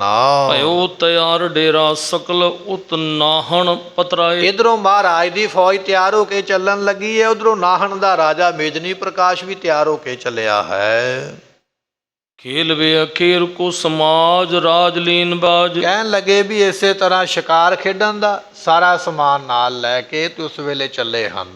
ਬਾਜ ਪੈ ਅਰੂੜ ਹੋਵੇ ਗੁਰੂ ਕੇ ਤੀਰ ਆਇਓ ਹੈ। ਬਾਜ ਨਾਮ ਗੁਰਮੁਖੋ ਘੋੜੇ ਦਾ ਇੱਥੇ, ਤੇ ਕਹਿਣ ਲੱਗੇ ਘੋੜੇ ਤੇ ਸਵਾਰ ਹੋ ਕੇ ਮੇਦਨੀ ਪ੍ਰਕਾਸ਼ ਰਾਜਾ ਮਹਾਰਾਜ ਦੇ ਕੋਲ ਆਇਆ ਹੈ। ਕੀਨ ਪ੍ਰਬੰਧਨ ਆਨੰਦ ਹੋਵੇ ਮੁਕੰਦ ਜਾਨ। ਮੁਕਤੀ ਦਾਤੇ ਸਤਿਗੁਰਾਂ ਦੇ ਚਰਨਾਂ ਤੇ ਆ ਕੇ ਨਮਸਕਾਰ ਕੀਤੀ ਹੈ। ਚੜੇ ਪ੍ਰਭ ਬਾਹ ਕਰ ਧੁੰਦ ਕੋ ਚਲਾਇਓ ਹੈ। ਤੇ ਸਤਿਗੁਰੂ ਪਾਤਸ਼ਾਹ ਮਹਾਰਾਜ ਜੀ ਉਸ ਵੇਲੇ ਫਿਰ ਚੜ ਕੇ ਤੇ ਚੱਲ ਪਏ, ਤੇ ਚੱਲੇ ਜਾਂਦੇ ਨੇ ਮਹਾਰਾਜ ਉਸ ਵੇਲੇ। ਬਾਜਤ ਨਗਾਰੇ ਗਿਰ ਭਾਰੇ ਭਾਰੇ ਨਾਦਤ ਹੋਵੇ। ਸਤਿਗੁਰਾਂ ਦੇ ਨਗਾਰਾ ਰਣਜੀਤ ਵੱਜਦਾ ਪਿਆ, ਤੇ ਕਹਿਣ ਲੱਗੇ ਨਗਾਰੇ ਦੀ ਆਵਾਜ਼ ਪਹਾੜਾਂ ਦੇ ਵਿੱਚੋਂ ਗੂੰਜ ਗੂੰਜ ਕੇ ਸੁਣਾਈ ਦਿੰਦੀ ਹੈ। ਕਾਨਨ ਪਧਾਰੇ ਗਨ ਪਾਦਪ ਸੁਹਾਇਓ ਹੈ। ਤੇ ਸਤਿਗੁਰੂ ਪਾਤਸ਼ਾਹ ਮਹਾਰਾਜ ਦੀ ਜੰਗਲ ਦੇ ਵਿੱਚ ਤੁਰੇ ਜਾਂਦੇ, ਤੇ ਬ੍ਰਿਛ ਜਿਹੜੇ ਨੇ ਜੰਗਲ ਦੇ ਬੜੇ ਸੋਹਣੇ ਲੱਗਦੇ, ਸ਼ੋਭਾ ਪਾਉਂਦੇ ਹਨ। ਮ੍ਰਿਗ ਕੋ ਪ੍ਰਹਾਰੇ ਸ਼ੋਰ ਤੁਪਕ ਪ੍ਰਹਾਰੇ ਕਈ। ਇਸੇ ਤਰ੍ਹਾਂ ਕੁਝ ਸੂਰਮੇ ਜਿਹੜੇ ਫੌਜ ਦੇ ਵਿੱਚ ਨੇ, ਹਿਰਨਾਂ ਨੂੰ ਵੇਖ ਕੇ ਤੇ ਬੰਦੂਕ ਵਿੱਚੋਂ ਗੋਲੀ ਚਲਾ ਕੇ ਸ਼ਿਕਾਰ ਕਰਦੇ ਹਨ। ਗੁਰੂ ਬਾਨ ਮਾਰੇ ਨਹੀਂ ਕੋ ਜਾਨ ਪਾਇਓ ਹੈ। ਤੇ ਸਤਿਗੁਰੂ ਪਾਤਸ਼ਾਹ ਨੇ ਜਿਹੜੇ ਤੀਰ ਚਲਾਏ, ਮਹਾਰਾਜ ਦੇ ਤੀਰਾਂ ਤੋਂ ਵੀ ਕੋਈ ਬਚ ਨਹੀਂ ਸਕਿਆ, ਜਿਹੜੇ ਮਨ ਭਾਉਂਦੇ ਸ਼ਿਕਾਰ ਕਰਦੇ ਹਨ। ਗਿਰਵਰ ਤਰੇ ਤਰੇ ਤਰੋਵਰ ਤਰਾ ਤਰ। ਸਤਿਗੁਰੂ ਪਾਤਸ਼ਾਹ ਮਹਾਰਾਜ ਜੀ ਕਹਿਣ ਲੱਗੇ ਵੀ ਇਸੇ ਤਰ੍ਹਾਂ ਬੜੇ ਬੜੇ ਸੋਹਣੇ ਪਹਾੜ, ਤੇ ਪਹਾੜਾਂ ਦੇ ਉੱਪਰ ਬੜੇ ਸੋਹਣੇ ਇਹ ਜਿਹੜੇ ਰੁੱਖ ਬੂਟੇ ਨੇ ਖਿੜੇ ਹੋਏ, ਲੱਗੇ ਹੋਏ, ਤੇ ਮਹਾਰਾਜ ਸਾਹਿਬ ਜੀ ਇਸੇ ਤਰ੍ਹਾਂ ਇਹਨਾਂ ਸਾਰੀਆਂ ਜਗ੍ਹਾ ਨੂੰ ਵੇਖਦੇ ਹੋਏ ਅਤੇ ਮੇਦਨੀ ਪ੍ਰਕਾਸ਼ ਰਾਜੇ ਦੇ ਨਾਲ ਮਹਾਰਾਜ ਜੀ ਬਚਨ ਬਲਾਸ ਕਰਦੇ ਹੋਏ ਕਹਿਣ ਲੱਗੇ ਉਸ ਵੇਲੇ ਪਾਤਸ਼ਾਹ ਜੀ ਤੁਰੇ ਜਾਂਦੇ ਨੇ, ਕਈ ਤਰ੍ਹਾਂ ਦੇ ਕੌਤਕ ਕਰਦੇ ਹਨ। ਕਵਿਤ ਲੈ ਕੇ ਸੰਗ ਨਹਣੇਸ਼ ਗੁਰੂ ਜਗਦੇਸ਼ ਹੂੰ ਕੋ। ਇਹ ਨਾਹਣ ਦਾ ਰਾਜਾ ਜਗਤ ਗੁਰੂ ਗੁਰੂ ਗੋਬਿੰਦ ਸਿੰਘ ਪਾਤਸ਼ਾਹ ਜੀਆਂ ਨੂੰ ਨਾਲ ਲੈ ਕੇ ਖੇਲ ਵੇ ਅਖੀਰ ਕੇ ਬਹਾਨੇ ਬਨ ਗਾਹੀ। ਆਪਣੇ ਰਾਜ ਵਿੱਚ ਸ਼ਿਕਾਰ ਕਰਦਿਆਂ ਹੋਇਆਂ ਤੇ ਬਹਾਨੇ ਦੇ ਨਾਲ ਇਸ ਤਰ੍ਹਾਂ ਅੱਗੇ ਤੁਰਿਆ ਜਾਂਦਾ ਹੈ। ਫਿਰੈ ਦੂਰ ਦੂਰ ਲੋ ਹਜ਼ੂਰ ਸੋ ਬਖਾਨੇ ਬਾਕ। ਦੂਰ ਦੂਰ ਲੈ ਕੇ ਮਹਾਰਾਜ ਨੂੰ ਜਾਂਦਾ ਤੇ ਕਈ ਤਰ੍ਹਾਂ ਦੇ ਬਚਨ ਬਲਾਸ ਕਰਦਾ ਹੈ। ਹੀਰੋ ਪ੍ਰਭ ਪੂਰਨ ਜਹਾਂ ਕੋ ਚਿਤ ਚਾਹਈ। ਸਤਿਗੁਰੂ ਪਾਤਸ਼ਾਹ ਜੀ ਵੇਖੋ ਜਿਹੜੀ ਜਗ੍ਹਾ ਤੁਹਾਨੂੰ ਚੰਗੀ ਲੱਗਦੀ ਹੈ ਉੱਥੇ ਆਪ ਜੀ ਵਿਸ਼ਰਾਮ ਫਰਮਾਓ। ਹੋਏ ਸਭ ਰੀਤ ਸੁਖ ਕੋਈ ਰੁੱਤ ਮੈਂ ਨ ਦੁੱਖ। ਸਤਿਗੁਰੂ ਪਾਤਸ਼ਾਹ ਜੀ ਮੇਰੇ ਦੇਸ਼ ਵਿੱਚ ਸਾਰੀਆਂ ਰੁੱਤਾਂ ਵਿੱਚ ਸੁੱਖ ਨੇ। ਇੱਥੇ ਗਰਮੀ ਵਿੱਚ ਗਰਮੀ ਕੋਈ ਨਹੀਂ ਜੇ ਲੱਗਦੀ, ਰੁੱਖ ਬੜੇ ਸੰਘਣੇ ਨੇ, ਤੇ ਸਿਆਲ ਦੇ ਵਿੱਚ ਤੇ ਠੰਡ ਕੋਈ ਨਹੀਂ ਲੱਗਦੀ, ਉਦੋਂ ਵੀ ਮੌਸਮ ਚੰਗਾ ਹੀ ਰਹਿੰਦਾ। ਐਸਾ ਇਹ ਸੋਹਣੀ ਜਗ੍ਹਾ ਮਹਾਰਾਜ ਬਣੀ ਹੋਈ ਹੈ। ਦੀਜੈ ਫਰਮਾਏ ਮੁਖ ਇਹਾਂ ਨਰਵਾਹੀ। ਤੇ ਸਤਿਗੁਰੂ ਪਾਤਸ਼ਾਹ ਜੀ ਆਪ ਜੀ ਮੁਖੋਂ ਫਰਮਾਓ, ਹੁਕਮ ਕਰੋ ਵੀ ਜਾਣਾ ਕਿੱਥੇ ਹੈ। ਤਹਾਂ ਕਾਲ ਡੇਰਾ ਕਰੋ ਆਨੰਦ ਵਸੇਰਾ। ਮਹਾਰਾਜ ਜਿੱਥੇ ਤੁਸੀਂ ਕਹੋਗੇ ਉੱਥੇ ਡੇਰਾ ਕਰਾਂਗੇ ਤੇ ਆਪ ਜੀ ਆਨੰਦ ਲੈਣਾ ਕਰੋ ਜੀ। ਨਿਤ ਨਗਰ ਬਡੇਰਾ ਬਣੈ ਆਪ ਜੋ ਤੇ ਉਮਾਹਾਈ। ਸਤਿਗੁਰੂ ਪਾਤਸ਼ਾਹ ਜੀ ਬੜਾ ਵੱਡਾ ਉੱਥੇ ਡੇਰਾ ਬਣੇਗਾ ਤੇ ਆਪ ਜੀ ਆਨੰਦ ਲੈਣਾ ਕਰੋ ਇਸ ਰਾਜ ਦੇ ਵਿੱਚ ਰਹਿ ਕੇ। ਤੇ ਇਸ ਤਰ੍ਹਾਂ ਰਾਜਾ ਬੇਨਤੀਆਂ ਕਰਦਾ ਹੈ। ਸੁਤਾ ਸਪਤਾਸ ਕੀ ਨਸਈਆ ਪਾਪ ਰਾਸ ਕੀ। ਸੋ ਗੁਰਮੁਖੋ ਜਿਹੜੀ ਜਮਨਾ ਹੈ ਨਾ, ਇਤਿਹਾਸਕਾਰਾਂ ਨੇ ਲਿਖਿਆ ਵੀ ਸੂਰਜ ਦੀ ਪੁੱਤਰੀ ਹੈ ਜਮਨਾ ਨਦੀ। ਤੇ ਇਹ ਜਿਹੜੀ ਜਮਨਾ ਹੈ, ਕਹਿਣ ਲੱਗੇ ਸੁਤਾ ਸਪਤਾਸ ਕੀ। ਸਪਤਾਸ ਸੂਰਜ ਨੂੰ ਕਿਹਾ ਜਾਂਦਾ ਵੀ ਸੂਰਜ ਦੀ ਪੁੱਤਰੀ ਜਿਹੜੀ ਜਮਨਾ ਹੈ, ਨਸਈਆ ਪਾਪ ਰਾਸ ਕੀ, ਸਾਰੇ ਪਾਪਾਂ ਨੂੰ ਨਾਸ ਕਰਨ ਵਾਲੀ ਹੈ। ਦਵਈਆ ਮੋਖ ਦਾਸ ਕੀ ਲਖੈ ਜੋ ਨੇਮ ਜਮਨਾ। ਕਹਿਣ ਲੱਗੇ ਵੀ ਇਹ ਮੋਕਸ਼ ਦੇਣ ਵਾਲੀ ਹੈ, ਐਸੀ ਇਹ ਜਮਨਾ ਨਦੀ ਹੈ ਜਿਹੜੀ ਚੱਲਦੀ ਵੀ ਮਹਾਰਾਜ ਇਹਦੇ ਕਿਨਾਰੇ ਦੇ ਉੱਪਰ ਪਹੁੰਚਣ ਲੱਗੇ ਹਨ। ਏਕ ਬਾਰ ਬਾਰ ਛੂਏ ਪਾਵਨਤਾ ਪਾਵਨ ਕੈ। ਕਹਿਣ ਲੱਗੇ ਵੀ ਇੱਕ ਵਾਰੀ ਕੋਈ ਇਹਦੇ ਪਾਣੀ ਨੂੰ ਛੂਹ ਲਵੇ ਨਾ ਤੇ ਪਾਪੀਆਂ ਨੂੰ ਵੀ ਇਹਦਾ ਪਾਣੀ ਪਵਿੱਤਰ ਕਰ ਦਿੰਦਾ ਹੈ। ਮਨ ਤੇ ਨਿਸ਼ਾਨ ਤੇ ਦੁਖਨ ਤਿਨ ਜਮਨਾ। ਤੇ ਕਹਿਣ ਲੱਗੇ ਵੀ ਇਸੇ ਤਰ੍ਹਾਂ ਪਾਣੀ ਤੇ ਭਾਵੇਂ ਇਹਦਾ ਕਾਲੇ ਰੰਗ ਦਾ ਹੈ, ਪਰ ਦੁੱਖਾਂ ਨੂੰ ਇਹ ਨਾਸ ਕਰਨ ਵਾਲੀ ਹੈ। ਸ਼ਿਆਮ ਜਲ ਜਲ ਜਬਿਲੋਚਨ ਕੀ ਸ਼ਿਆਮ ਪਤ। ਤੇ ਸਤਿਗੁਰੂ ਪਾਤਸ਼ਾਹ ਮਹਾਰਾਜ ਸਾਹਿਬ ਜੀ ਕਹਿਣ ਲੱਗੇ ਵੀ ਇਸ ਤਰ੍ਹਾਂ ਇਸ ਨਦੀ ਦਾ ਸੈਰ ਕਰਦਿਆਂ ਹੋਇਆਂ, ਕਿੰਨਾ ਲੰਮਾ ਦੂਰ ਮਹਾਰਾਜ ਜੀ ਉਸ ਰਾਜੇ ਦੇ ਨਾਲ ਬਚਨ ਬਿਲਾਸ ਕਰਦਿਆਂ ਹੋਇਆਂ ਪਾਤਸ਼ਾਹ ਜੀ ਵੱਖਰੀ ਵੱਖਰੀ ਜਗ੍ਹਾ ਨੂੰ ਦੇਖਦੇ ਹਨ। ਸਵਈਆ ਬਾਕ ਵਿਲਾਸ ਪ੍ਰਭੂ ਐਮ ਕੀਨ ਨਰਿੰਦ ਬਿਲੰਦ ਆਨੰਦ ਕੀਓ। ਸਤਿਗੁਰੂ ਪਾਤਸ਼ਾਹ ਮਹਾਰਾਜ ਸਾਹਿਬ ਜੀ ਸੋਹਣੀ ਜਗ੍ਹਾ ਵੇਖ ਕੇ ਤੇ ਉਸ ਵੇਲੇ ਰਾਜੇ ਦੇ ਨਾਲ ਹੀ ਬਚਨ ਕਰਦੇ ਹਨ। ਪੀਰ ਬਹੀਰ ਕੀ ਮਾਰਗ ਤੇ ਸਮੁਦਾਇ ਸਮਾਜ ਪਹੁੰਚ ਗਏ। ਇਹਨੇ ਚਰਨੋਂ ਮਹਾਰਾਜ ਜੀਆਂ ਦੀ ਫੌਜ ਤੇ ਸਾਰਾ ਸਾਜੋ ਸਮਾਨ ਵੀ ਪਹੁੰਚ ਗਿਆ ਹੈ। ਨਿਵੇਸ਼ ਅਸ਼ੇਸ਼ ਹੀ ਸੈਨ ਤੁਰੰਗ ਕੋ ਬ੍ਰਿੰਦ ਲਗਾਏ ਦਿਓ। ਅਤੇ ਆਪੋ ਆਪਣੀ ਜਗ੍ਹਾ ਵੇਖ ਕੇ ਫੌਜਾਂ ਨੇ ਆਪਣੇ ਘੋੜੇ ਉੱਥੇ ਬੰਨ੍ਹ ਦਿੱਤੇ ਹਨ। ਆਪਣੇ ਆਪਣੇ ਥਾਨ ਸਭੀ ਅਵਲੋਕ ਕੁਸ਼ਾਦ ਕੁਰੂਕ ਲਿਓ। ਆਪੋ ਆਪਣੀ ਜਗ੍ਹਾ ਖੁੱਲੀ ਜਗ੍ਹਾ ਮੱਲ ਲਈ, ਇੱਥੇ ਮੇਰਾ ਘੋੜਾ ਵੱਜੇਗਾ, ਇੱਥੇ ਮੈਂ ਆਪਣੀ ਫੌਜ, ਇੱਥੇ ਮੇਰਾ ਤੰਬੂ, ਇੱਥੇ ਮੇਰਾ ਲੰਗਰ ਬਣੇਗਾ। ਸਾਰਿਆਂ ਨੇ ਆਪੋ ਆਪਣੀ ਜਗ੍ਹਾ ਨੂੰ ਪਸੰਦ ਕਰਕੇ ਰੋਕ ਲਿਆ ਹੈ। ਕਬਿਤ ਤਨ ਦੀਨ ਚਾਨਣੀ ਚਕੋਰ ਚਾਰੋ ਚੌਹੋਂ ਦਿਸ਼।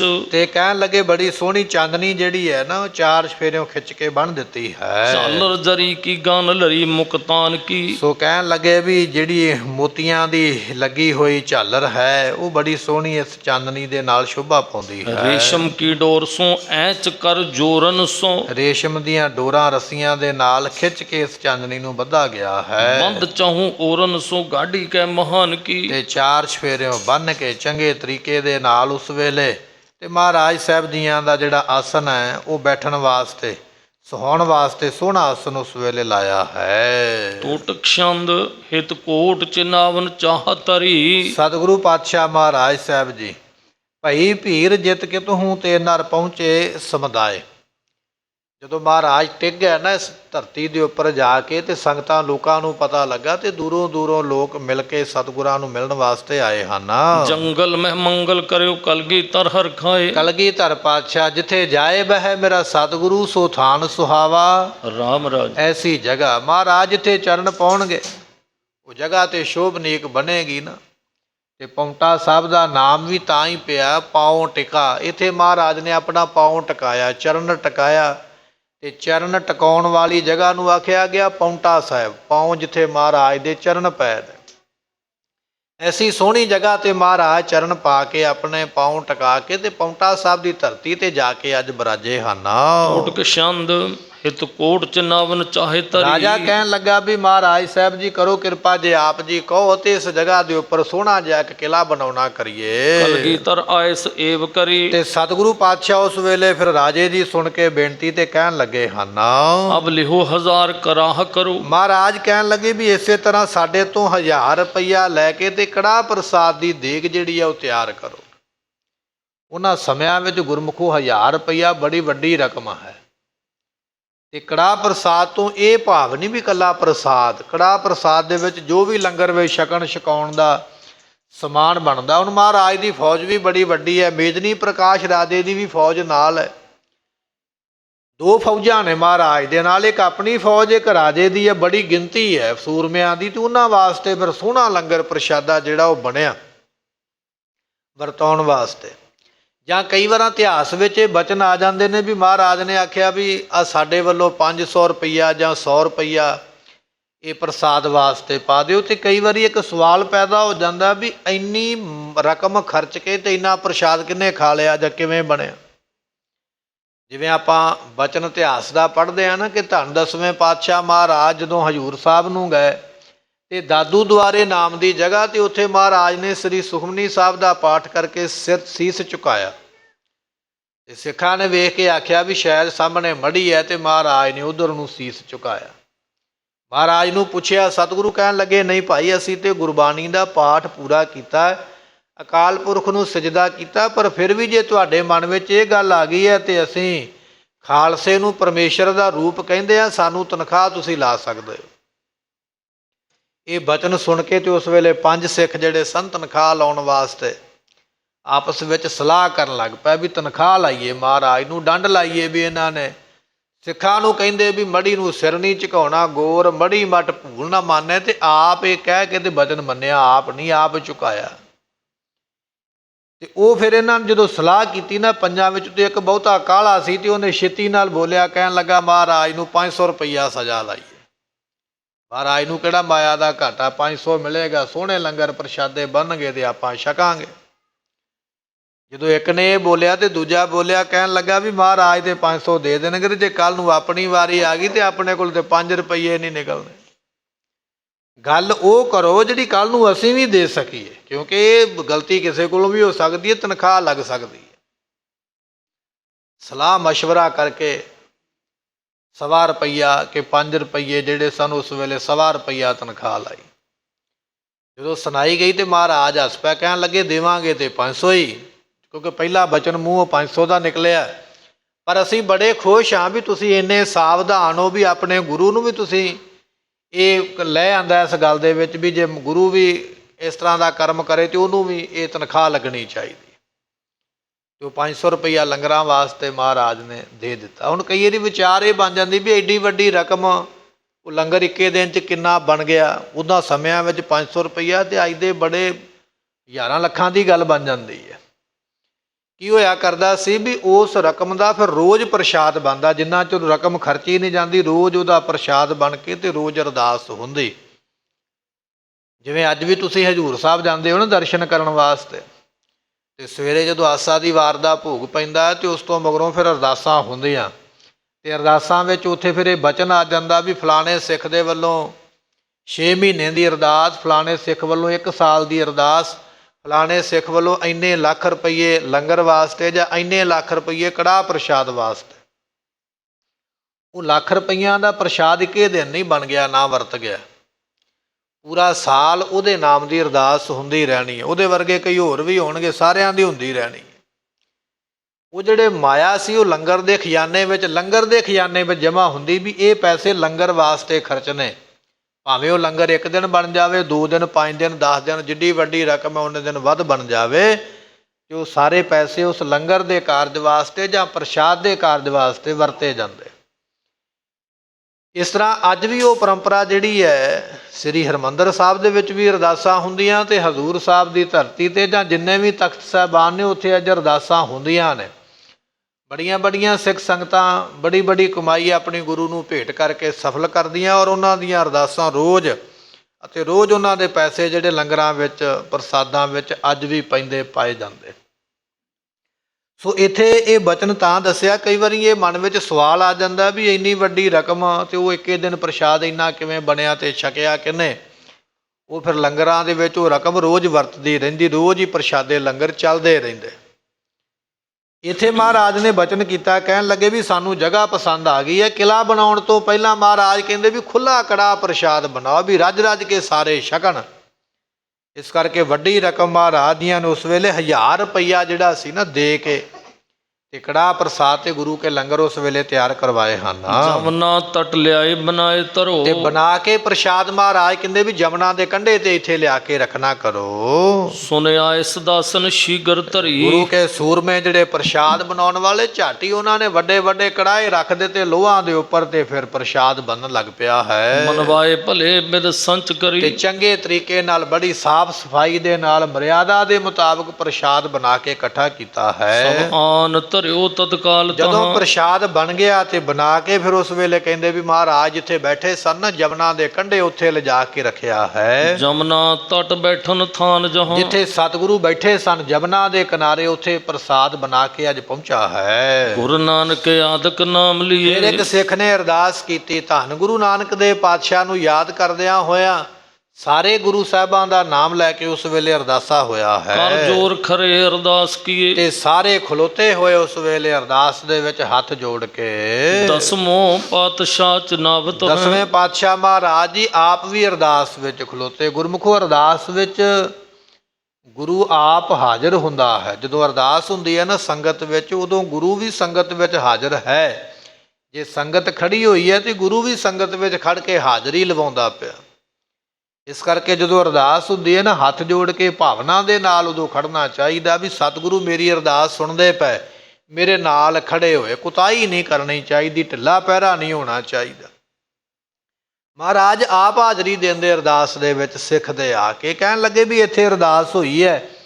ਦਸਵੇਂ ਪਾਤਸ਼ਾਹ ਮਹਾਰਾਜ ਜੀ ਆਪ ਖੜੇ ਹੋਏ ਅਰਦਾਸ ਦੇ ਵਿੱਚ ਤੇ ਸਿੱਖ ਨੇ ਅਰਦਾਸ ਕੀਤੀ ਹੈ। ਜਮਨਾ ਤਟ ਕੋਟ ਬਨਾਵਤ ਹੈ। ਤੇ ਸਤਿਗੁਰੂ ਪਾਤਸ਼ਾਹ ਅਰਦਾਸ ਹੋਣ ਤੋਂ ਮਗਰੋਂ ਮਹਾਰਾਜ ਨੇ ਫਿਰ ਹੁਕਮ ਦਿੱਤਾ, ਕਹਿਣ ਲੱਗੇ ਬਣਾਓ ਭਾਈ, ਸੋਹਣਾ ਕਿਲਾ ਇੱਥੇ ਬਣਾਉਣਾ ਕਰੋ ਜੀ। ਦਿਨ ਰੈਨ ਸਹਾਇਕ ਆਪ ਬਨੋ। ਤੇ ਸਤਿਗੁਰੂ ਪਾਤਸ਼ਾਹ ਨੇ ਆਖਿਆ ਵੀ ਦਿਨੇ ਰਾਤ ਇਸ ਕੰਮ ਨੂੰ ਕਰੋ। ਜੰਗ ਦਾ ਸਮਾਂ ਪੂਜਣ ਵਾਲਾ ਤੇ ਬਹੁਤਾ ਸਮਾਂ ਨਹੀਂ ਲਾਉਣਾ ਹੈ। ਵਿਘਨ ਨਾਗਨ ਕੋ ਤਤਕਾਲ ਹਨੋ। ਜਿਹੜੇ ਵਿਘਨ ਪੈਣੇ ਛੇਤੀ ਨਾਲ ਉਹਨਾਂ ਦਾ ਨਾਸ ਹੋ ਜਾਣਾ ਕਰੇ। ਇਮ ਹੋਏ ਖਰੇ ਅਰਦਾਸ ਇਸ ਕਰੀ। ਤਰ੍ਹਾਂ ਗੁਰਮੁਖੋ ਫਿਰ ਅਰਦਾਸ ਹੋਈ ਹੈ ਕਰ ਬੰਦ ਭਲੇ ਪ੍ਰਣਾਮ ਤੇ ਕਰੀ। ਸਾਰਿਆਂ ਨੇ ਫਿਰ ਹੱਥ ਜੋੜ ਕੇ ਨਮਸਕਾਰ ਕੀਤੀ ਹੈ। ਬਹਰੋ ਸਭ ਮੈਂਬਰ ਤਾਏ ਦੀ। ਫਿਰ ਉਹ ਜਿਹੜਾ ਕੜਾਹ ਪ੍ਰਸ਼ਾਦ ਬਣਾਇਆ ਸੀ ਨਾ, ਫਿਰ ਉਹ ਸਾਰਿਆਂ ਵਿੱਚ ਵਰਤਾ ਦਿੱਤਾ ਕਰ ਹੈ। ਆਦਰ ਲੈ ਮੁਖ ਖਾਨ ਕੀਓ। ਤੇ ਕਹਿਣ ਲੱਗੇ ਵੀ ਸਾਰਿਆਂ ਨੇ ਉਸ ਵੇਲੇ ਆਦਰ ਦੇ ਸਮੇਤ, ਸਤਿਕਾਰ ਦੇ ਸਮੇਤ ਉਹ ਪ੍ਰਸ਼ਾਦ ਛਕਿਆ ਉਹਨੇ ਹੈ। ਆਪ ਉਠੇ ਨਿਰਪ ਸੰਗ ਲਿਓ। ਤੇ ਫਿਰ ਪ੍ਰਸ਼ਾਦ ਛਕ ਕੇ ਤੇ ਮਹਾਰਾਜ ਉੱਠੇ। ਗੁਰਮੁਖੋ ਪ੍ਰਸ਼ਾਦ ਜਿਹੜਾ ਹੈ ਨਾ, ਆਪਾਂ ਛਕਦੇ ਹਾਂ ਅੱਜ ਵੀ,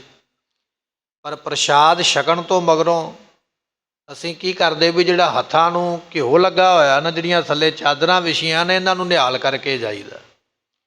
ਹੱਥਾਂ ਦੇ ਪੰਜੇ ਉਸੇ ਤਰ੍ਹਾਂ ਹੀ ਲੱਗੇ ਚਾਦਰ ਦੇ ਉੱਪਰ ਦਿਖਾਈ ਦਿੰਦੇ। ਕੀ ਘਰ ਦੇ ਵਿੱਚ ਵੀ ਆਪਾਂ ਪ੍ਰਸ਼ਾਦਾ ਛਕ ਕੇ ਤੇ ਆਪਣੀ ਬੈੱਡ ਦੇ ਨਾਲ ਜਾਂ ਚਾਦਰ ਦੇ ਨਾਲ ਜਾਂ ਕਿਸੇ ਪਰਦੇ ਦੇ ਨਾਲ ਇਸੇ ਤਰ੍ਹਾਂ ਹੀ ਹੱਥ ਸਾਫ਼ ਕਰਦੇ, ਉਥੇ ਨਹੀਂ ਕਰਦੇ। ਪਰ ਗੁਰੂ ਘਰੇ ਆ ਕੇ ਅਸੀਂ ਪ੍ਰਸ਼ਾਦ ਛਕ ਕੇ ਤੇ ਹੱਥ ਥੱਲੇ ਚਾਦਰ ਨਾਲ ਪੂੰਝ ਕੇ ਜਾਈਦਾ। ਸਫਾਈ ਤੇ ਨਹੀਂ ਕਰਨੀ, ਕਮ ਸੇ ਕਮ ਇਹਨੂੰ ਗੰਦਾ ਤੇ ਨਾ ਕਰ। ਪ੍ਰਸ਼ਾਦ ਛਕ ਲਿਆ ਹੈ ਤੇ ਉਸ ਤੋਂ ਮਗਰੋਂ ਹੱਥ ਨੂੰ ਧੋਲਾ ਪਾਣੀ ਸਾਬਣ ਦੇ ਨਾਲ। ਤੇ ਜਾਂ ਕਈ ਕੀ ਕਰਦੇ, ਪ੍ਰਸ਼ਾਦ ਛਕਣ ਤੋਂ ਮਗਰੋਂ ਆਪਣੀਆਂ ਲੱਤਾਂ ਦੀ ਖੁਸ਼ਕੀ ਦੂਰ ਕਰਨਗੇ। ਲੱਤਾਂ ਦੇ ਉੱਪਰ ਹੱਥ ਫੇਰ ਫੇਰ ਕੇ, ਲੱਤਾਂ ਤੇ ਤੇਲ ਵੀ ਲਾਇਆ ਜਾ ਸਕਦਾ। ਇਹ ਪ੍ਰਸ਼ਾਦ ਤੇਰੀਆਂ ਲੱਤਾਂ ਦੀ ਖੁਸ਼ਕੀ ਦੂਰ ਕਰਨ ਵਾਸਤੇ ਨਹੀਂ ਬਣਿਆ। ਪ੍ਰਸ਼ਾਦ ਨੂੰ ਭੋਗ ਲੱਗਾ ਹੋਇਆ ਮਹਾਰਾਜ ਦਾ, ਤੇ ਭੋਗ ਲੱਗੀ ਚੀਜ਼ ਤੂੰ ਪੈਰਾਂ ਨੂੰ ਲਾਵੇਂਗਾ ਤੇ ਇਹ ਨਰਾਦਰ ਹੈ ਕਿ ਸਤਿਕਾਰ ਹੈ। ਸਾਨੂੰ ਤੇ ਅਜੇ ਤੱਕ ਇਹ ਨਹੀਂ ਪਤਾ ਲੱਗਾ ਵੀ ਪ੍ਰਸ਼ਾਦ ਛਕ ਕੇ ਹੱਥ ਕਿਵੇਂ ਸਾਫ਼ ਕਰਨੇ ਨੇ। ਅਜੇ ਤਾਂ ਅਸੀਂ ਲੱਤਾਂ ਦੇ ਨਾਲ ਹੀ ਜੁੜੇ ਹੋਏ ਤੇ ਗੱਲ ਕਰਦੇ ਹਾਂ ਵੀ ਅਸੀਂ ਸ਼ਬਦ ਸੁਣਦੇ ਹਾਂ, ਬਾਣੀ ਸੁਣਦੇ ਹਾਂ, ਬਾਣੀ ਪੜ੍ਹਦੇ ਹਾਂ, ਕਥਾ ਸੁਣਦੇ ਹਾਂ। ਕਥਾ ਬਾਣੀ ਸੁਣਨੀ, ਸਮਝਣੀ, ਪੜ੍ਹਨੀ ਤੇ ਦੂਰ ਦੀ ਗੱਲ ਹੈ। ਸਾਨੂੰ ਤੇ ਇਹ ਨਹੀਂ ਪਤਾ ਵੀ ਸੰਗਤ ਵਿੱਚ ਆ ਕੇ ਕਿਵੇਂ ਬੈਠਣਾ ਔਰ ਆਪਣੇ ਹੱਥਾਂ ਦਾ ਇਸਤੇਮਾਲ ਕਿਵੇਂ ਕਰਨਾ। ਕਈ ਥੋੜ੍ਹੇ ਉਸ ਤੋਂ ਵੀ ਅੱਗੇ ਨੇ, ਉਹ ਥੋੜ੍ਹਾ ਸਿਆਣਪ ਉਹਨਾਂ ਵਿੱਚ ਜ਼ਿਆਦਾ ਹੈ। ਸਿਆਣਪ ਕੀ ਹੈ? ਹੱਥ ਨੂੰ ਲੱਗਾ ਹੋਇਆ ਘਿਓ, ਲੱਤਾਂ ਨੂੰ ਤਾਂ ਨਹੀਂ ਮਲਿਆ, ਉਹਨੇ ਛੇਤੀ ਨਾਲ ਆਪਣੀ ਦਾੜੀ ਨੂੰ ਮਲ ਲਿਆ। ਇਹ ਦਾੜੀ ਤੇਰੀ ਤੇਲ ਮਲਣ ਵਾਸਤੇ ਕਿ ਝੂਠਾ ਘਿਓ ਮਲ? ਝੂਠਾ ਘਿਓ, ਝੂਠ ਖਾ ਕੇ ਇੱਕ ਪਾਸੇ ਆਖਦਾ ਵੀ ਕੇਸ ਗੁਰੂ ਦੀ ਮੋਹਰ ਨੇ ਤੇ ਕੇਸਾਂ ਦਾ ਸਤਿਕਾਰ ਪੀਰ ਬੁੱਧੂ ਸ਼ਾਹ ਜੀ ਹੋਏ ਨਾ, ਇਹਨਾਂ ਦੇ ਪੁੱਤਰ ਵੀ ਅਤੇ ਇਹਨਾਂ ਦੇ ਸੂਰਮੇ ਵੀ ਮਹਾਰਾਜ ਦੇ ਨਾਲ, ਜਿਹੜਾ ਆਪਾਂ ਇਤਿਹਾਸ ਸਰਵਣ ਕਰਦੇ ਪਏ, ਇਹਦੇ ਵਿੱਚ ਸ਼ਹੀਦ ਹੋ ਗਏ। ਮਹਾਰਾਜ ਦੇ ਨਾਲ ਮਦਦ ਕਰਦਿਆਂ ਪਰਿਵਾਰ ਬੱਚੇ ਸ਼ਹੀਦ ਕਰਵਾ ਲਏ ਆਪਦੇ, ਬੁੱਧੂ ਸ਼ਾਹ ਪੀਰ ਨੇ। ਤੇ ਜਦੋਂ ਮਹਾਰਾਜ ਦੇ ਕੋਲ ਆਇਆ ਨਾ ਤੇ ਮਹਾਰਾਜ ਖੁਸ਼ ਹੋਏ ਤੇ ਸਤਿਗੁਰੂ ਕਹਿਣ ਲੱਗੇ ਮੰਗ ਕੀ ਚਾਹੀਦਾ? ਉਸ ਵੇਲੇ ਕੀ ਮੰਗਿਆ? ਕਹਿਣ ਲੱਗਾ ਮਹਾਰਾਜ ਜੇ ਦੇਣ ਲੱਗੇ ਹੋ ਨਾ। ਮਹਾਰਾਜ ਉਸ ਵੇਲੇ ਕੰਘਾ ਆਪਣੇ ਕੇਸਾਂ ਵਿੱਚ ਕਰਦੇ ਪਏ ਜਦੋਂ ਇਹ ਆਇਆ ਮਹਾਰਾਜ ਦੇ ਕੋਲ, ਤੇ ਸਤਿਗੁਰੂ ਕਹਿੰਦੇ ਮੰਗ ਕੀ ਚਾਹੀਦਾ? ਤੇਰੀ ਬੜੀ ਵੱਡੀ ਸੇਵਾ ਗੁਰੂ ਘਰ ਵਿੱਚ ਪ੍ਰਵਾਨ ਹੋਈ ਹੈ, ਜੋ ਅੱਜ ਮੰਗੇਗਾ ਨਾ ਤੈਨੂੰ ਦੇ ਦਿਆਂਗੇ। ਤੇ ਝੋਲੀ ਅੱਡ ਕੇ ਆਖਿਆ, ਕਹਿਣ ਲੱਗਾ ਮਹਾਰਾਜ ਆਪਣਾ ਕੰਘਾ ਸਮੇਤ ਕੇਸਾਂ ਦੇ ਮੈਨੂੰ ਆਪ ਦੀ ਬਖਸ਼ਿਸ਼ ਦੇ ਦਿਓ। ਇੱਕ ਵਾਰੀ ਆਖੀਏ ਸਤਨਾਮ। ਇੱਕ ਉਹ ਸਿੱਖ ਹੈ ਜਿਹਦਾ ਪਰਿਵਾਰ, ਜਿਹਦੇ ਬੱਚੇ, ਜਿਹਦੇ ਪੁੱਤਰ, ਜਿਹਦੇ ਜਵਾਈ ਜੰਗ ਵਿੱਚ ਸ਼ਹੀਦ ਹੋ ਗਏ। ਇੰਨੀ ਵੱਡੀ ਕੁਰਬਾਨੀ ਕਰਨ ਤੋਂ ਮਗਰੋਂ ਕਹਿੰਦਾ ਵੀ ਬਸ ਆਪਣੇ ਕੇਸ ਬਖਸ਼ਿਸ਼ ਕਰ ਦਿਓ। ਇੰਨਾ ਸਤਿਕਾਰ ਦੁਨੀਆ ਦਾ ਕੋਈ ਪਦਾਰਥ ਨਹੀਂ ਮੰਗਿਆ। ਇੱਕ ਪਾਸੇ ਗੁਰੂ ਕਿਹਾ ਸਿੱਖਾ ਤੂੰ ਹੈ ਪ੍ਰਸ਼ਾਦ ਛਕਣ ਤੋਂ ਮਗਰੋਂ ਜੂਠਾ ਹੱਥ ਆਪਣੇ ਦਾੜੇ ਨੂੰ ਮਲਦਾ ਪਿਆ। ਤੈਨੂੰ ਅਜੇ ਤੱਕ ਇਹ ਸਮਝ ਨਹੀਂ ਆਈ ਕਿ ਕੇਸ ਗੁਰੂ ਦੀ ਮੋਹਰ ਨੇ, ਗੁਰੂ ਦੀ ਨਿਸ਼ਾਨੀ। ਹੁਣ ਆਪਾਂ ਨੂੰ ਗੁਰੂ ਕੋਈ ਨਿਸ਼ਾਨੀ ਦੇ ਦੇਵੇ, ਮੰਨ ਲਓ ਕਿ ਬਸਤਰ ਹੀ ਆਪਾਂ ਨੂੰ ਮਿਲ ਜਾਏ ਜਾਂ ਰੁਮਾਲਾ ਸਾਹਿਬ ਹੀ ਮਿਲ ਜਾਵੇ ਅਤੇ ਆਪਾਂ ਰੁਮਾਲੇ ਨਾਲ ਹੱਥ ਪੂੰਝੀ ਜਾਈਏ ਅਤੇ ਉਹ ਫਿਰ ਗੱਲ ਨਹੀਂ ਨਾ ਬਣੇਗੀ। ਆਪਾਂ ਹੱਥ ਧੋ ਕੇ ਹੀ ਲਾਈਦਾ ਨਾ ਰੁਮਾਲੇ ਨੂੰ। ਅਤੇ ਕੇਸ ਵੀ ਤਾਂ ਗੁਰੂ ਦੀ ਨਿਸ਼ਾਨੀ ਹੈ ਨਾ, ਗੁਰੂ ਨੇ ਤੈਨੂੰ ਬਖਸ਼ੇ ਅਤੇ ਫਿਰ ਗੁਰੂ ਨੇ ਬਖਸ਼ੇ ਹੋਏ ਕੇਸਾਂ ਨੂੰ ਜੂਠੇ ਹੱਥ ਲਾਉਂਦਾ, ਸਿਆਣਪ ਤੇ ਤੇਰੀ ਇਹਦੇ ਵਿੱਚ ਵੀ ਕੋਈ ਨਹੀਂ ਹੈਗੀ।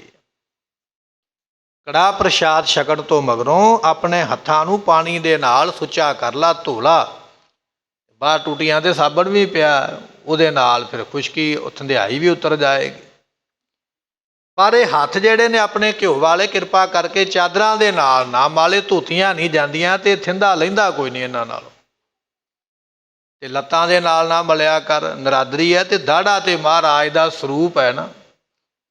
ਸਤਿਗੁਰੂ ਜੀ ਨੂੰ ਪੁੱਛਿਆ ਨਾ ਕਿਸੇ ਨੇ, 10ਵੇਂ ਗੁਰੂ ਨੂੰ, ਕਹਿਣ ਲੱਗੇ ਮਹਾਰਾਜ ਤੁਹਾਡਾ ਦਿਦਾਰਾ ਕਰਨਾ ਹੋਵੇ, ਦਰਸ਼ਨ ਕਰਨਾ ਹੋਵੇ, ਕਿਵੇਂ ਕਰੀਏ? ਅਤੇ ਸਤਿਗੁਰੂ ਕਹਿਣ ਲੱਗੇ ਸਾਡੇ ਦਰਸ਼ਨ ਕਰਨੇ 5 ਸਿੱਖਾਂ ਦੇ ਦਰਸ਼ਨ ਕਰ ਲਿਆ ਕਰ ਅਤੇ ਸਾਡੇ ਹੋ ਜਾਣਗੇ। ਸਿੱਖ ਬੜਾ ਸਿਆਣਾ ਕਹਿਣ ਲੱਗਾ ਮਹਾਰਾਜ ਕਿਸੇ ਸਮੇਂ ਸਮਾਂ ਹੀ ਇਹੋ ਜਿਹਾ ਬਣ ਜਾਵੇ ਵੀ 5 ਲੱਭਣ ਹੀ ਨਾ। ਅੱਜ ਵੀ ਇਸੇ ਤਰ੍ਹਾਂ ਬਣਿਆ ਨਾ। ਹੁਣ ਕੜਾਹ ਪ੍ਰਸ਼ਾਦ ਦੀ ਦੇਗ 5 ਸਿੰਘਾਂ ਵਾਸਤੇ ਕੱਢਣੀ ਹੋਵੇ ਤੇ ਸਿੰਘ ਨਹੀਂ ਲੱਭਦੇ, ਹੁਣ ਮੋਹ ਨਹੀਂ ਇਕੱਠਾ ਕੀਤਾ ਹੁੰਦਾ। ਰੋਹ ਵਿਚਾਰ ਕਹਿਣ ਲੱਗਾ ਮਹਾਰਾਜ ਵੀ 5 ਸਿੰਘ ਨਾ ਲੱਭਣ ਤੇ ਫਿਰ? ਮਹਾਰਾਜ ਕਹਿਣ ਲੱਗੇ ਵੀ 2 ਸਿੰਘਾਂ ਦੇ ਦਰਸ਼ਨ। ਕਹਿੰਦਾ ਜੇ 2 ਨਾ ਲੱਭਣ ਤੇ ਮਹਾਰਾਜ ਕਹਿੰਦੇ ਫਿਰ 1 ਸਿੰਘ ਦੇ ਦਰਸ਼ਨ ਕਰ ਲਿਆ ਕਰੋ ਤੇ ਉਹਦੇ ਵਿੱਚੋਂ ਸਾਡੇ ਦਰਸ਼ਨ ਹੋਣਗੇ। ਤੇ ਸਿੱਖ ਨੇ ਫਿਰ ਸਵਾਲ ਕੀਤਾ, ਕਹਿਣ ਲੱਗਾ ਮਹਾਰਾਜ ਜੇ 1 ਵੀ ਨਾ ਲੱਭੇ ਤੇ ਫਿਰ?